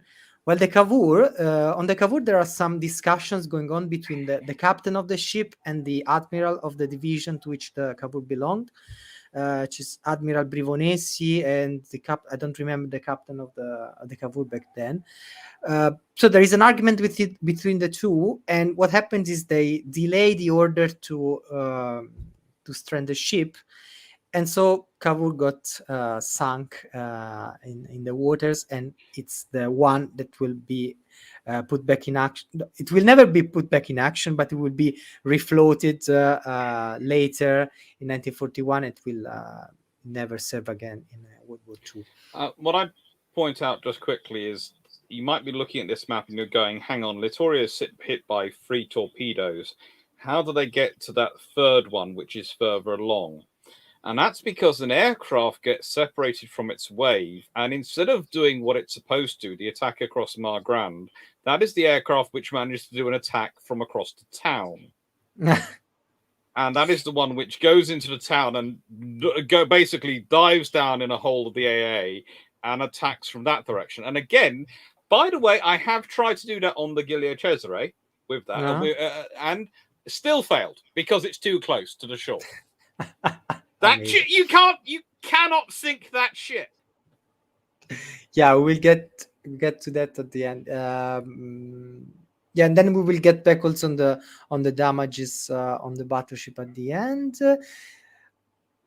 This thing, the few hours after the raid on Taranto, there's another operation going on, still part of the complex British operation, which is an attack at the supply routes between Brindisi, Taranto, and the Albanian ports. So what happens that a force of light cruisers and destroyers is detached. It's Force X, if I remember correctly. And they find a small Italian convoy consisting of 4 merchant ships, an old torpedo boat, and an auxiliary cruiser. As we know, the Italians are not in the position to fight at night. So what happens is, to put it shortly, the convoy is destroyed. Here you see the kind of unfair fight between some of the combatants involved. So you have the HMS Ajax and the torpedo boat Fabrizi, which was a World War One destroyer who was downgraded to torpedo boat, which in its defense, it tries to fire at the British with their 100mm guns. Who are the forces on each side? You have the Niccolo Fabrizi, you have the Ram Free, the Ram. You have 4 merchant vessels, and on the other side you have Rear Admiral Henry Pridham Whipple with HMS Sydney, HMS Ajax, and HMS Orion. Basically 2 Leanders and a modified Leander cruiser. Oh, and just for extra measure, 2 destroyers. 2 tribal class destroyers. HMS Nubian, which will go on to become one of the most decorated ships in World War II, with with almost as many well, if you judge battle honors the same for destroyers as you did for battleships, more than Warspite, but even as the way they are judged, almost as many as Warspite, and HMS Mohawk, her sister. I'm not sure if the Italians had a force which would be below their heavy cruisers, which I would want to risk against that force in a night action. Considering all those ships are trained heavily to fight at night, and considering which ships they are, None of them are the ones you want to fight at night. Yeah, especially not a Great War era torpedo boat and an auxiliary cruiser. No. So yeah, what happens is that that's the Ram 3. The convoy gets destroyed. The Ram 3 disengages, slightly damaged. Also, the Fabrizio at some point it's hit. It tries to bait the Force X towards the minefields near the Albanian coast, but then the Force X withdraws because they have achieved their mission. And actually, this is an important clash to remember because it will have some strategic consequences because it will lead Regia Marina to reinforce the escorts around the supplies, the convoys taking place between Albania and Italy. And this is a serious thing because the Regia Marina, we already said that was already overstretched. Its destroyers and torpedo boats were already overstretching in the various escort missions, either for escorting the battle fleet or escorting the hundreds of convoys taking place. So this was an important blow to the Reggio Marina because between November and April, May 1941, which is the time when the Balkan front is in a way closed for the Axis because you have the Germans intervening and Yugoslavia and Greece are defeated, so you have less need to resupply these fronts. So that, Alex, anything else about this clash you want to add? You have to remember this is basically what the Royal Navy have been training for the last 20 years when they do it. This is right up their street. This is a night strike by their cruisers, their back pocket cruiser destroyers, as I like to call them. Their purpose is literally to go in and take out those merchant ships. Mm-hmm. That is what they want to take out because, again, chasing down the Fabrizi would sound lovely, but that isn't what they're after. Yeah. The Italians can produce a torpedo boat far easier than they can produce 4 merchant vessels. And once you've sunk those merchant vessels, you also want to back away because you don't want to be caught in daytime by Italian aircraft this close to the Italian coast. And you've done your job because, again, you have to. It's to accept the fascisti, the mindset of the Italian government at the time. The Adriatic, if they were making boasts about the Mediterranean being Mare Nostrum, the Adriatic was their back garden. It was supposed to be completely secure. Yeah. And now this is the Royal Navy have come into the Adriatic, and that's the point. Actually, those vessels, the Ram and the Fabrizi, surviving and being able to tell the Italian Navy and tell High Command, oh yeah, they attacked us from the Adriatic side of the Otranto Strait. They weren't going into the strait when they attacked us. No, they were coming out of the Adriatic when they found us. It's an earthquake. True. The attack on Taranto is one thing. To an extent, the Italians were expecting that, and they're prepared for that.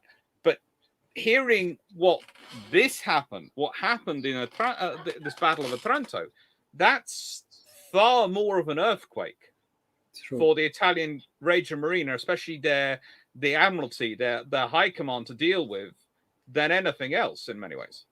Yeah, and it's often overlooked, and it's very important to bring it up. Well, yes, because it's not cool and sexy. It's cruisers and destroyers doing their job. It's not something cool, which then people can go, well, this is going to be a stepping stone to Pearl Harbor, which is the really big thing.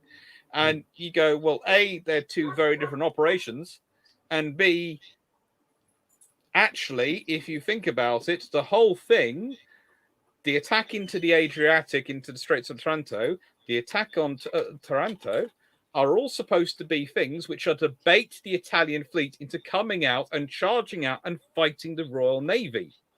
In that regard, Taranto is actually and this is where I get into trouble, a bit of a failure. Because it achieves its job too well in terms of does too much damage for the Italians to consider coming straight out, but it doesn't do enough damage to stop the Italians ever coming out. Yeah. And that's the problem. It's sitting in that middle area where it does enough. It's lauded as a successful attack when it was supposed to be a raid, and that's lovely.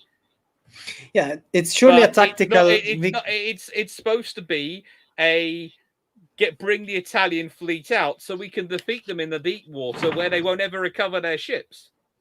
Yeah, tactically it's clearly a success, but on a strategic level it's more complicated. Yeah, it buys some time. It's a success on a strategic level, but it's not the success which they wanted, and not the success which sometimes it's portrayed as. Yeah, absolutely. Yeah. Portrayed as the latter one. It's a success in Cunningham's terms because it buys him time.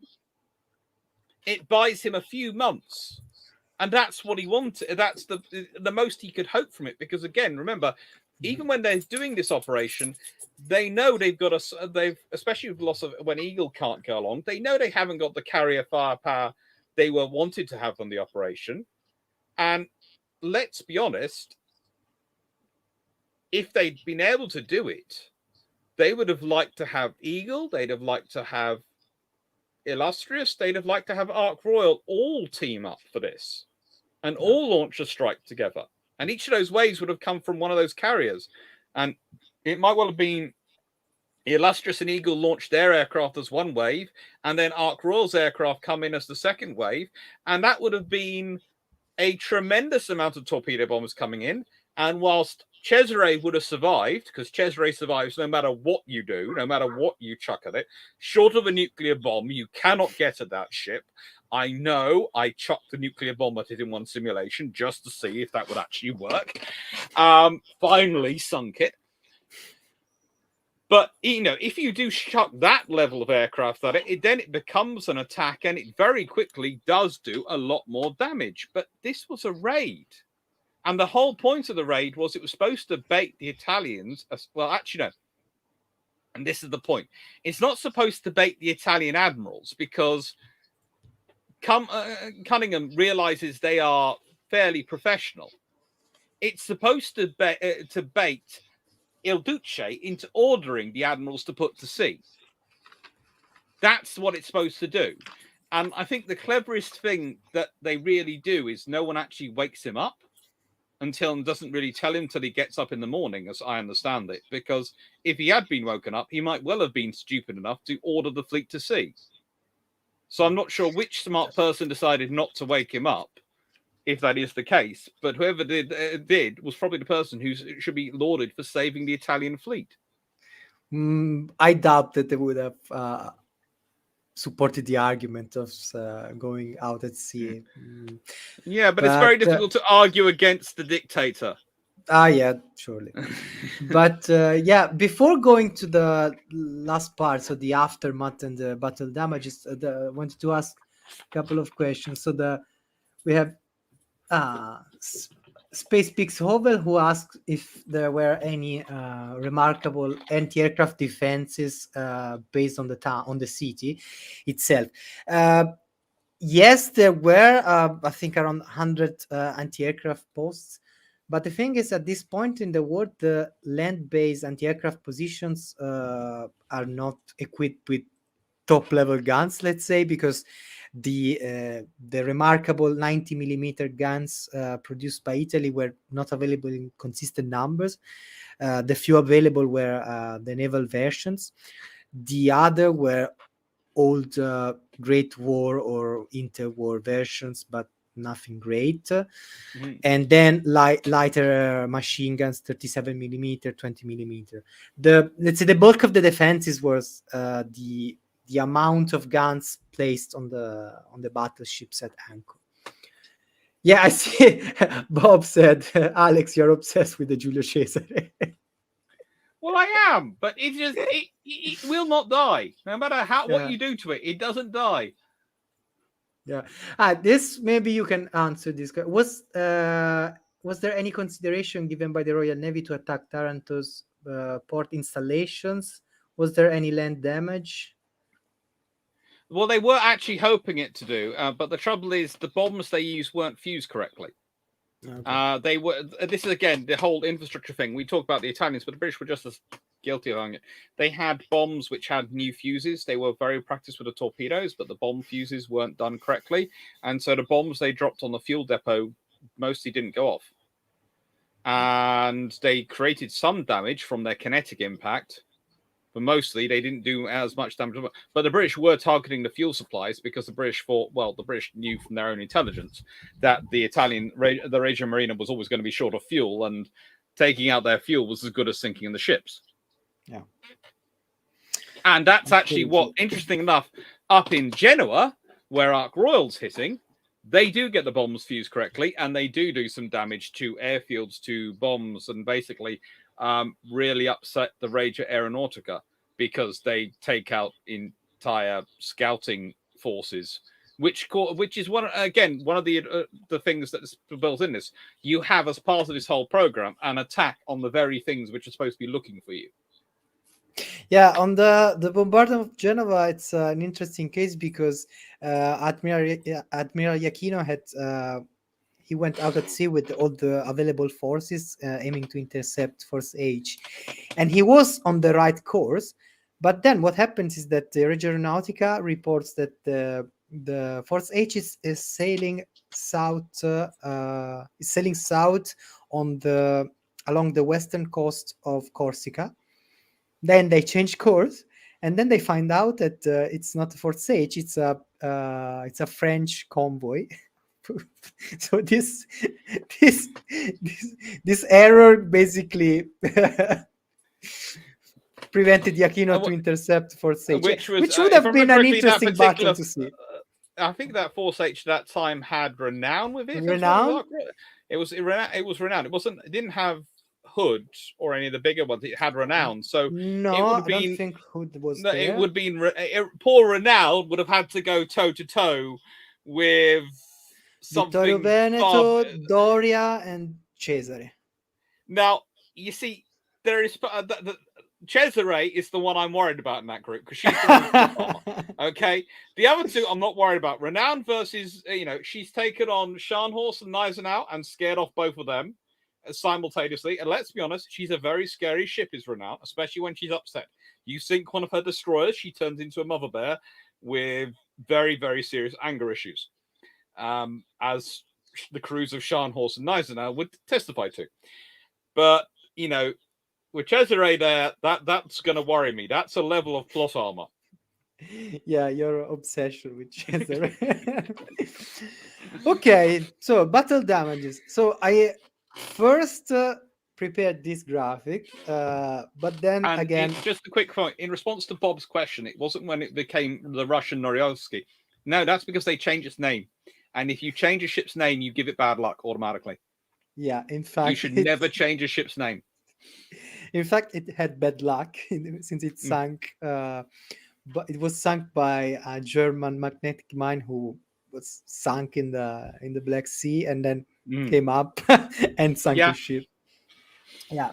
So to do to represent the battle damage on the battleship, I prepared this one. But then again, Tucci and the World of Warships team came up with this way more amazing thing. Which yes, but yours is accurate, whereas this one is technically the Roma, I seem to remember you telling me. Yeah, the thing is also the silhouette I used, now that I see it better, it's the Roma, because if you can distinguish the Roma from the Littorio and the Vittorio Veneto by the clipper bow. So the bow, it's more how would you say, it's less linear, it's more it's basically designed for higher speed, and also usually we say designed for more oceanic operations. Yeah. So basically, a clipper bow design usually tells you that ship's designed to operate in the Atlantic and the big oceans of the world more than the Mediterranean. Yeah. And the Mediterranean is a nice smooth sea compared to the South Atlantic and the North Atlantic. Absolutely. It's a lovely place to go and kayak. Kayaking the North Atlantic and the South Atlantic is slightly more interesting. Yeah. So the as we said, hit number one and hit number two were happened during the first wave. The hit number two was from the plane that Alex talked about, the one who flew over the city and then came back. And the ship was not compromised by these two first hits, because the hit number one hit the Pugliese system. Uh, Although it hit the Pugliese system in an area which was its radius was smaller, and so it worked less efficiently, let's say. But again, these two hits, hit number one and hit number two, were not critical. The problem came with hit number three, because it compromised the, you said, the floatability of the ship.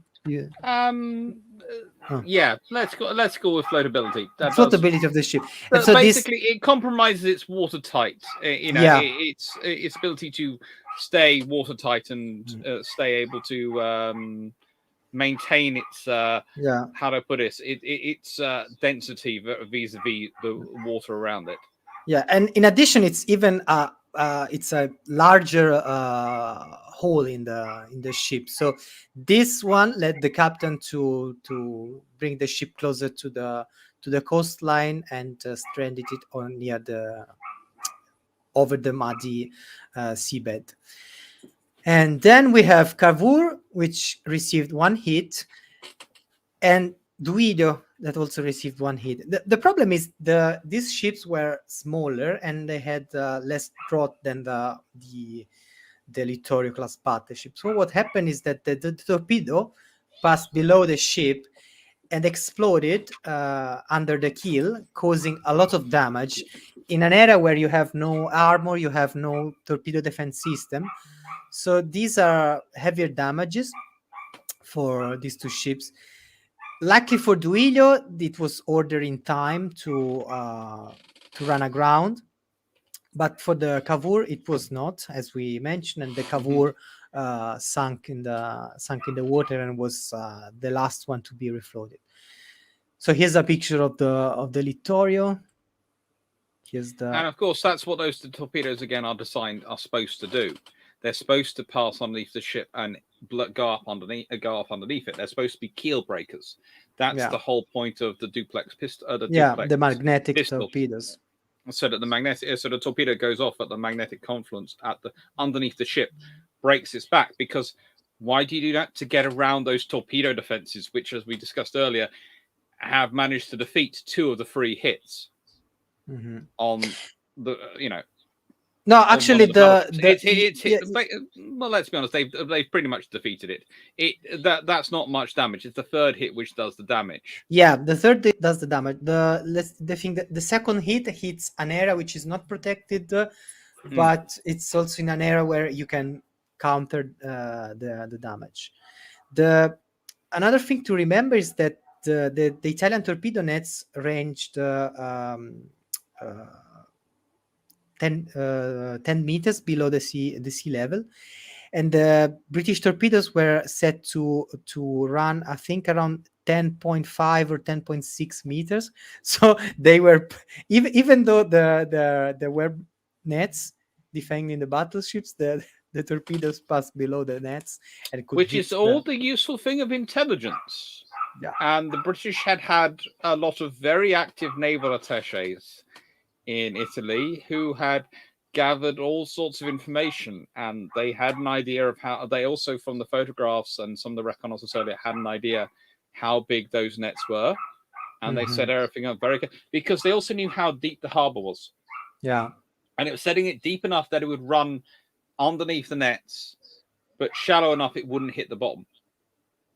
And that is a very, very finite judgment, and you have to be very careful. Yeah, absolutely. Here's the Cavour that, as we said, was the badly hit one, which will never recover, let's say. These pictures are pretty famous, although this one depicts the Duilio, and I think it's maybe there is another one, but I didn't have it under in my folder. This is one of the few of the one of the few pictures available of the Duilio sunk in the Taranto harbor. There And is actually a plan at one point for them to go full Mez el Kabir, i.e., to come charging in with battleships after the airstrike, and the battleships to then engage the harbour. But it's basically decided that the carrier, when it's only one carrier, doesn't have enough fighters to buy the ships the time to get away from the Regia Aeronautica the next day. But that had actually been part of the plan the British had considered.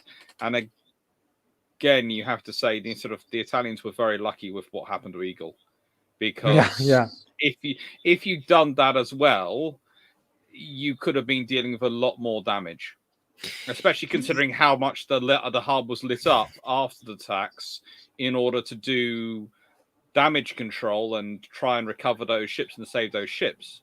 All the lighting going on. If you'd had ships from the horizon firing at that point, there could have been a lot of damage done very quickly. Yeah, it would have been maybe enough torpedo bombers to place a hit on Vittorio Veneto, which would have been very problematic. So because the Regia Marina would have been without battleships or with only two battleships. Let's say the Cesare never gets hit. No, the Cesare never gets hit. But let's be honest: if you've got the battleships, the British battle line, if those 4 Queen Elizabeths did come in, not worry about the Cesare, and then start blasting away in the nicest way, Cesare might still survive. But if none of the others do, then no.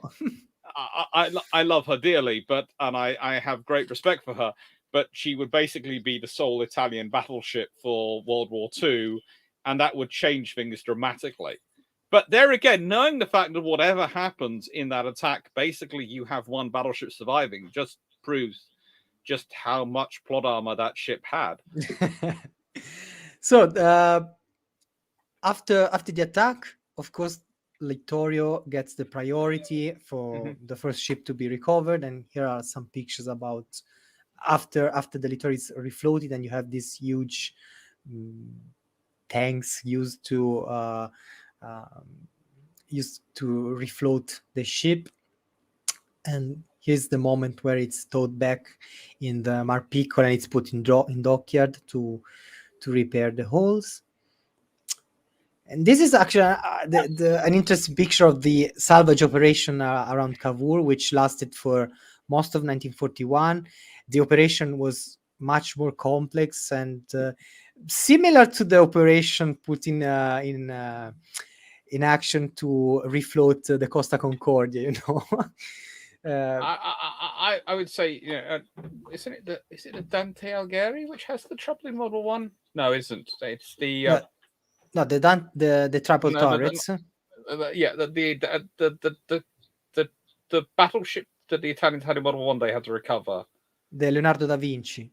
The Da Vinci. Yeah, sorry, I got Dante and Da Vinci confused. I do apologize.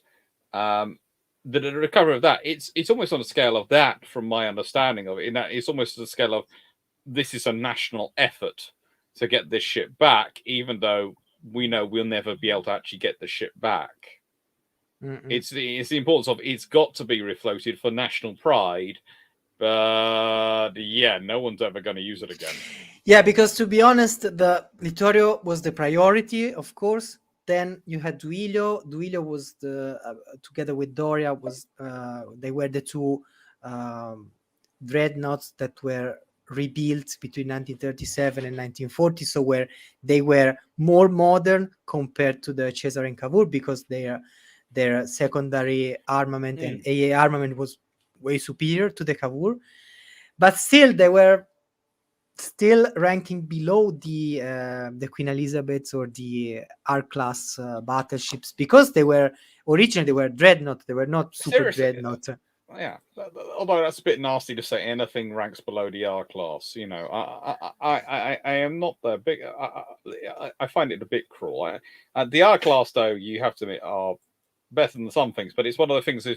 If this had been a full attack and had been an actual proper attack with all the aircraft carriers, if the Royal Navy had been planning it that way and had executed it that way, there is a reality that you do end up with a Mediterranean scenario, a World War I Mediterranean scenario, where in terms of capital ships, to balance out the Italian force available, you only need the R class. and that's if they do a full strike rather than a single carrier. We're here. Yeah, Come out and fight us, please. yeah, these ships had the advantage of speed, but then their protection and armament was not a sufficient deterrent for the even for the R class. It's the great thing of having the speed means you can decide when the attack's going to be. But the trouble is, if you're running along and you have to go and attack that convoy, the R class isn't going to chase you. It's just going to stay with the convoy. And the moment you come within range is when you're going to get hammered. Yeah, exactly. So, and this last, it's the last, no, remember, so this is the Cavour, because the Cavour was refloated, was towed to Trieste, where it was meant to undergo a second modernization in which it would have received a stronger AA armament. But then, due to overall lack of resources, especially lack of manpower, of skilled manpower, the ship basically remained there. It got repainted. The main armament was at some point was put back on the ship, but uh, the second modernization never materialized because at some point they realized these ships were unusable. They were just consuming precious fuel and they were not valuable anymore. And yeah, we got to the bonus Yeah, that we this is were the talking bonus. before. So So this is of a combined air group attack on paper. This is a simulation I've done using the good old fashioned dice and the rules of various rules of wargaming, and also have done using some limited computer simulations to test out. And basically, the idea is what happens if Illustrious and Eagle both show up. So the attack group becomes 36 swordfish and 9 fulmars. And each strike is sort of probably 3 waves of 8 torpedo armed swordfish, 4 swordfish, and 3 fulmars armed with flares and bombs. The reason for that continued division is because you're going to the Royal Navy is still going to want to strike and try and hit the destroyers and the cruisers with bombs, but also those fuel facilities. But most importantly, they're going to want to distract from the torpedo bombers coming in, because remember, those torpedo bombers have to go low and slow. And so you start out and work out, okay, what's the strike going to be? Well, this comes into 24 torpedo attacks. And again, it's presuming on all the aircraft working. So it's basically, to my mind, it's what would have happened if they'd managed to pull it off on Trafalgar night. This is probably what they could have achieved. Conte de Cavour, on average, gets hit by 2 out of 2. The Andrea Doria gets hit by 1 out of 4. Again, it's a difficult to hit. The Dulio hits 2 out of 2. Littorio gets hit by 6 out of 9 attacks. wow. For some reason, the Littorio is just this massive soak. Vittorio Veneto gets hit by 1 out of 4. And the Giulio Cesare gets hit by 0 out of 3. Okay? And you compare that to the reality was 21 swordfish, 50, and none of the, because they didn't have that, and they didn't have enough fulmars and sea gladiators. They weren't prepared to risk any of the fulmars in the night strike or helping with the flares, which is what they could have done. So you then go through the reality, and the results are 10 attacks. Conte de Cavour hit by 1 of 1 attack. Andrew Doria hit by 0 of 2. Dulio hit by 1 of 1. Vittorio hit by 3 of 4. Vittorio Veneto hit by 0 of 2. Giulio Cesare, no hits because no attempts because of where she's positioned.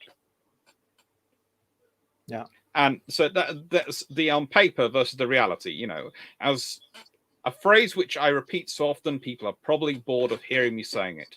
You go to war with what you have, you fight battles with what's available.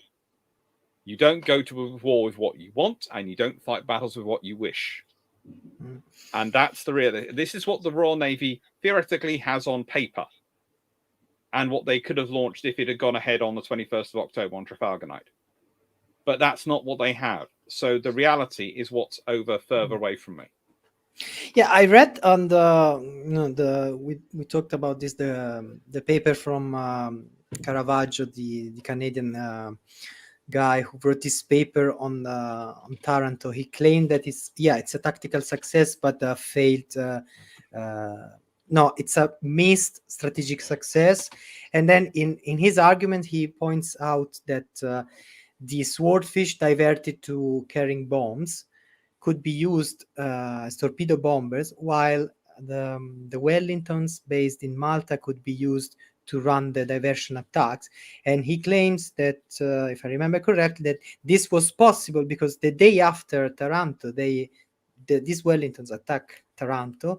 They do some They, damage, but but that's a level of coordination beyond which no one has achieved at this point.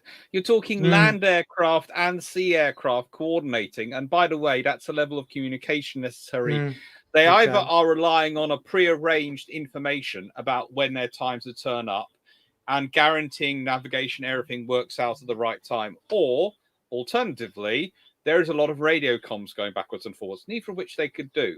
And it's a nice okay, I idea see. on paper. It's one of those things which, if you could have done it, and if it had, it's an on paper, it's an on paper attack. It's a really good one. It's like the on paper attack with the extra carrier. It's on paper, it's a really good idea. The reality of actually implementing it could well have given away the whole game if it had actually been able to be pulled off. And that's the problem you end up with. It's a case of, I'd like to do that, but what can I actually do? And the thing is about Taranto, the reality of it, as I've said before, it achieves the limited aims it's set out to do. But the trouble is when you start comparing it to Pearl Harbor, you realize that they are two very different strikes. If the British have been planning Taranto on the, to do what basically the Japanese are planning at Pearl Harbor, then in the nicest way, the British would never have used Ark Royal as the distraction carrier. She would have been the strike carrier because that's her job and that's what she's built for. But they decided that wasn't. Let's put it this way. They decided that the harbor was deep enough to attack them with aircraft, but shallow enough that sinking the ships in that harbor would probably not get them the win. So what they wanted really to do was to bait the Italians into coming out to fight them. And that's why the Royal Navy fleet doesn't go home the next day. They hang around that day. There's also plans being put forward by the government, etc., back home that they should launch a second attack the following night with with the aircraft that survived. And Lister and Cunningham pretty much shoot that idea down. But Because the they thought, yeah, why they shoot the idea down. because they thought the Italians would be all awake and know and actually be alert. And the whole reason Taranto had worked in the first place, the strike had worked as well as it had, was because the Italians hadn't realized they were there. If the Italians are going to be on alert now, they're going to think someone's coming. So They're going to actually be prepared. like a similar explanation for the Japanese not sending the third wave on Pearl Harbor, right? Yes, but also then there's the reality is that what were the Japanese planning to achieve versus the Royal Navy? The Royal Navy was hoping the Italians would come out. By that point, the Royal Navy had realized the Italians weren't going to come out because they'd done too much damage for them to risk for the Italians to actually come out. That was the point. If it had done less damage, the Italians might well have come out to come and try and hunt down the carrier group, in which case they'd have run into the battleships. If it had done more damage, it would have bought longer. But the trouble is, it's in the middle area where it's just enough damage the Italians aren't going to come out because they don't feel strong enough, but not so much damage the Italians are permanently knocked out the war.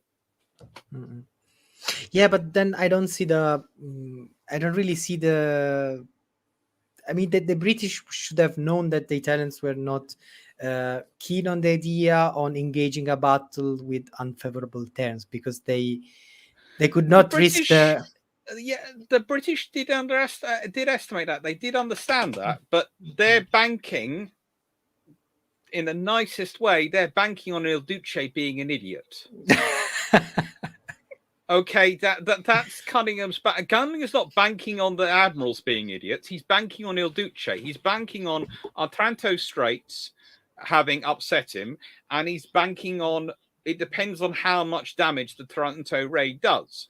His worst case estimate, i.e., for the minimal amount of damage, is it basically does no damage at all to the attack Rage Marina, and they come out Mhm. on mass happily, fully strong.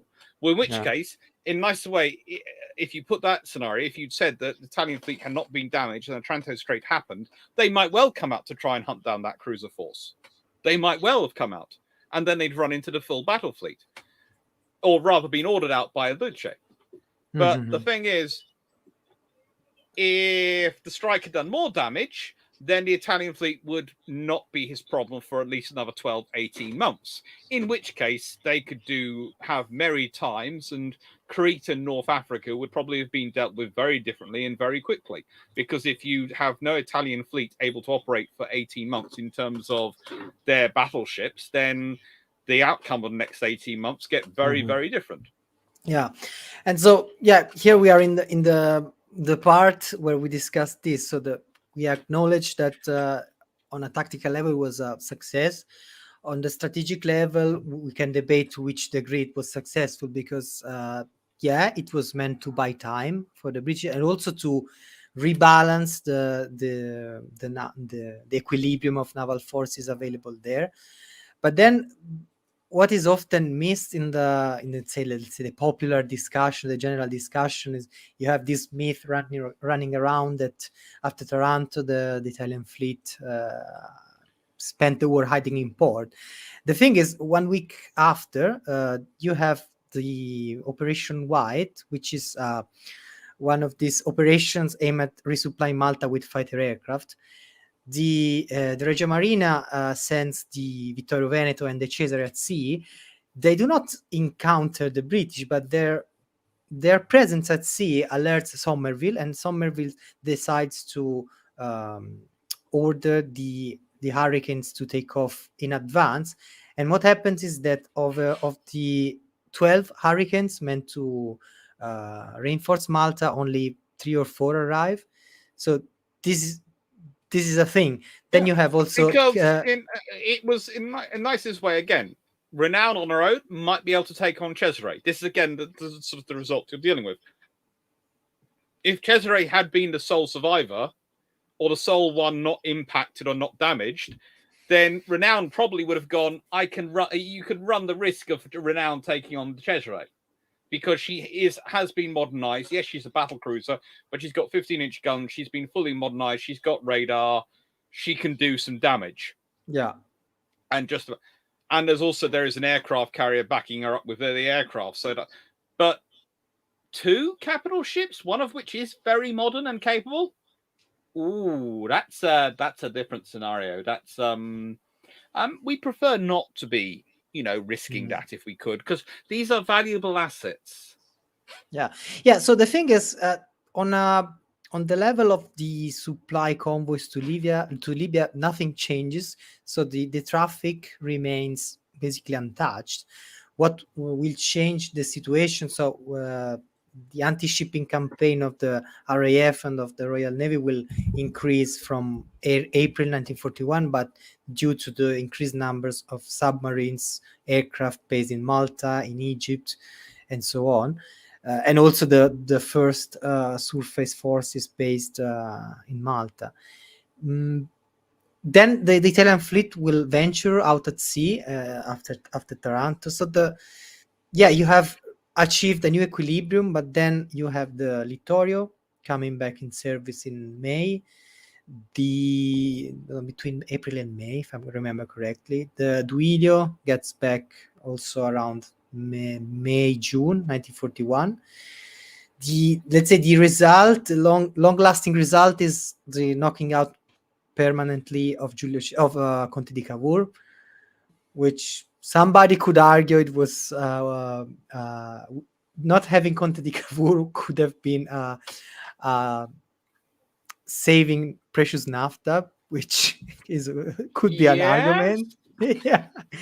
Yeah, could be an argument, but still the Italians spent a lot of resources and skilled labor force to refloat it and put it back in a service, although it was never completed. So a waste of resources in the end. So Mm-hmm. yeah, and then you have the thing is the Taranto doesn't prevent the safe arrival of the Africa Corps and of the Ariete Division in Libya in between January and February. So we can debate certainly, as Alex said rightly, Taranto was not successful in the way as the propaganda put it or presented to the world. Uh, but yeah, it was one thing I always want to underline is that during the clash of Spartivento, uh, which is labeled as an inconclusive engagement between the Italians and the British, and the Italians are being criticized for being too cautious.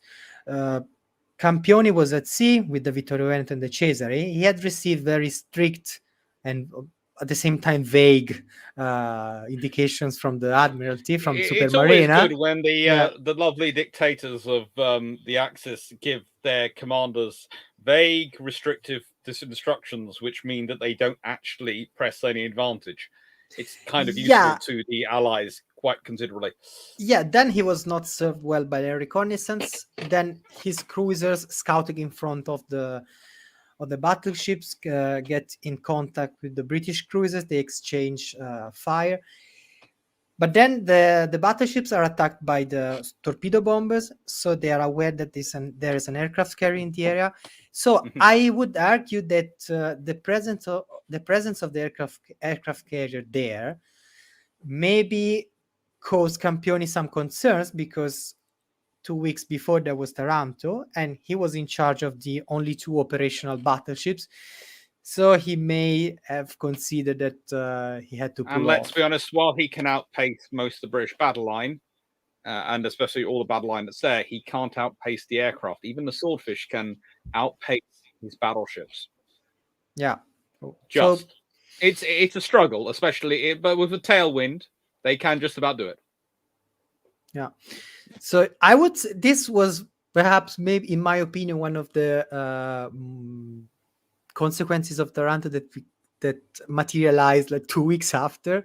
But it's my speculation. I think that played something in Campioni's I mind. think Taranto leaves a legacy of what the aircraft carrier can do in the Yeah, Italian Navy's that's minds, for sure. and that's honestly, I'd say that Taranto, certainly in the lessons of Crete, etc., shifts the focus of the air power to trying to take out the carriers rather than the capital ships.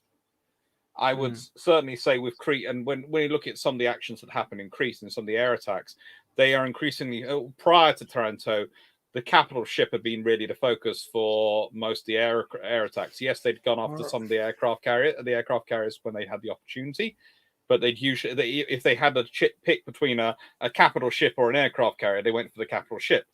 After Yeah, Taranto, they are more and more focusing on the carrier. yeah, like the Illustrious Blitz, which was a Yeah. joint Luftwaffe and Regia Aeronautica attack Well, aimed at basically, sinking the after Illustrious Taranto, Illustrious has a great big target. banner overhead Yeah, going, "Kill me! You're gonna come kill me."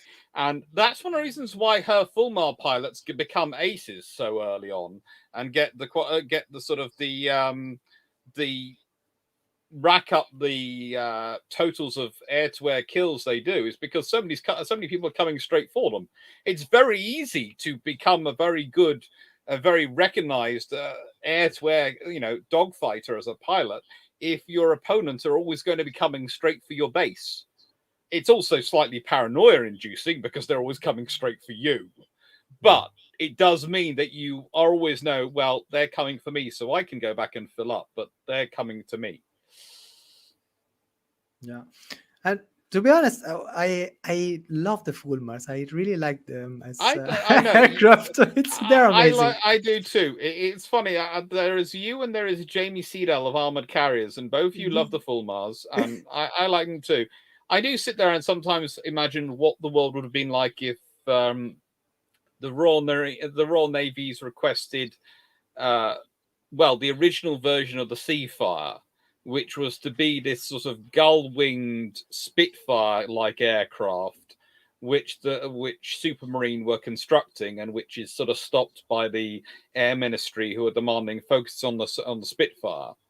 And you have to imagine, if that fighter had entered service and the Royal Navy had that, then things could have been very, very interesting in some of those scenarios, because that would have been absolutely glorious. But no, the Fulmar does its best to fill in and does a really good job. And it's one of the first. It's the aircraft which develops a lot of the radar operated and fighter directed and fighter controlled methodologies and ideas, which will later be used in the Pacific campaign by the Americans and the British, because they all learned from the experience in the Mediterranean. And that's something which is important to learn. The Mediterranean is where a lot of these ideas get developed. Yeah, and just that you mentioned it, the relation between Taranto and Pearl Harbor, because I can tell you that I had the picture, overblown many times over. Yeah, the thing is, I had the pictures, but I forgot to bring them up. There was a Japanese delegation coming in Italy, and they visited Taranto. And by that time, the Admiral Iachino was in charge of the battlefield. And in his memoirs, Iachino writes that the Japanese were eager to acquire information on the Taranto raid, on the battle damages. But if I remember correctly, by the time of Taranto, there is already the planning Japanese going on. already had a plan. Basically, they saw this as validation of their plan. What they didn't see, again, were those crucial wires. Using a USB to C cable as my wire, they didn't see that. They were just another cable sitting in the water. No one saw those wires. No one saw those tension cables. Instead, and that's why, No, they used the wooden things at the end of the they'd torpedoes. already been developing those, and they saw the British had been using those, and they saw, well, it must work. The British must work. And they didn't realize the British, that was one part of a two-part process. And they're already developing this. And also, you have to remember, the Japanese are sitting there going, well, perhaps the British loaded up. This is one of the things. The Italians aren't quite sure how many bombers were involved in the strike. Yeah. They know a certain number of hits were achieved, but they don't know quite how many bombers were involved, because you can't be really sure whether a torpedo's on a muddy floor. So for them, it could have been that Illustrious had carried only torpedo bombers and had managed to use deck parking and everything and come along with 48 swordfish. And these hits have been scored from 48. They don't realize these hits are scored from basically 10 attacks, 10 aircraft. They don't realize that's the hit ratio they're dealing with. So there is that going on. And the Japanese are looking at it and thinking, well, the British must have used similar design to us, and the hit ratio, and 1 in 3 or 1 in 4 torpedoes actually struck and managed to hit their target. So, working out and going, oh yeah, Pearl Harbor will work. And it's actually, when you look at it, it's a far higher proportion. The British are, as I've said before, incredibly lucky, but it is a far higher proportion in terms of the strikes that hit than at Pearl Harbor or any of and sort of that scenario, simply because of the sort of the whole system, the tension wire and the other things taken up. It's when you go through it and you think that Littorio is hit by 3 out of 4 torpedoes that are fired at it. Conte de Cavour is hit by 1 and Duilio is hit by 1. That's 5 torpedoes hit targets out of 10 fired. That's a 50% hit ratio. That's frankly amazing. Yeah, it is amazing, 50%.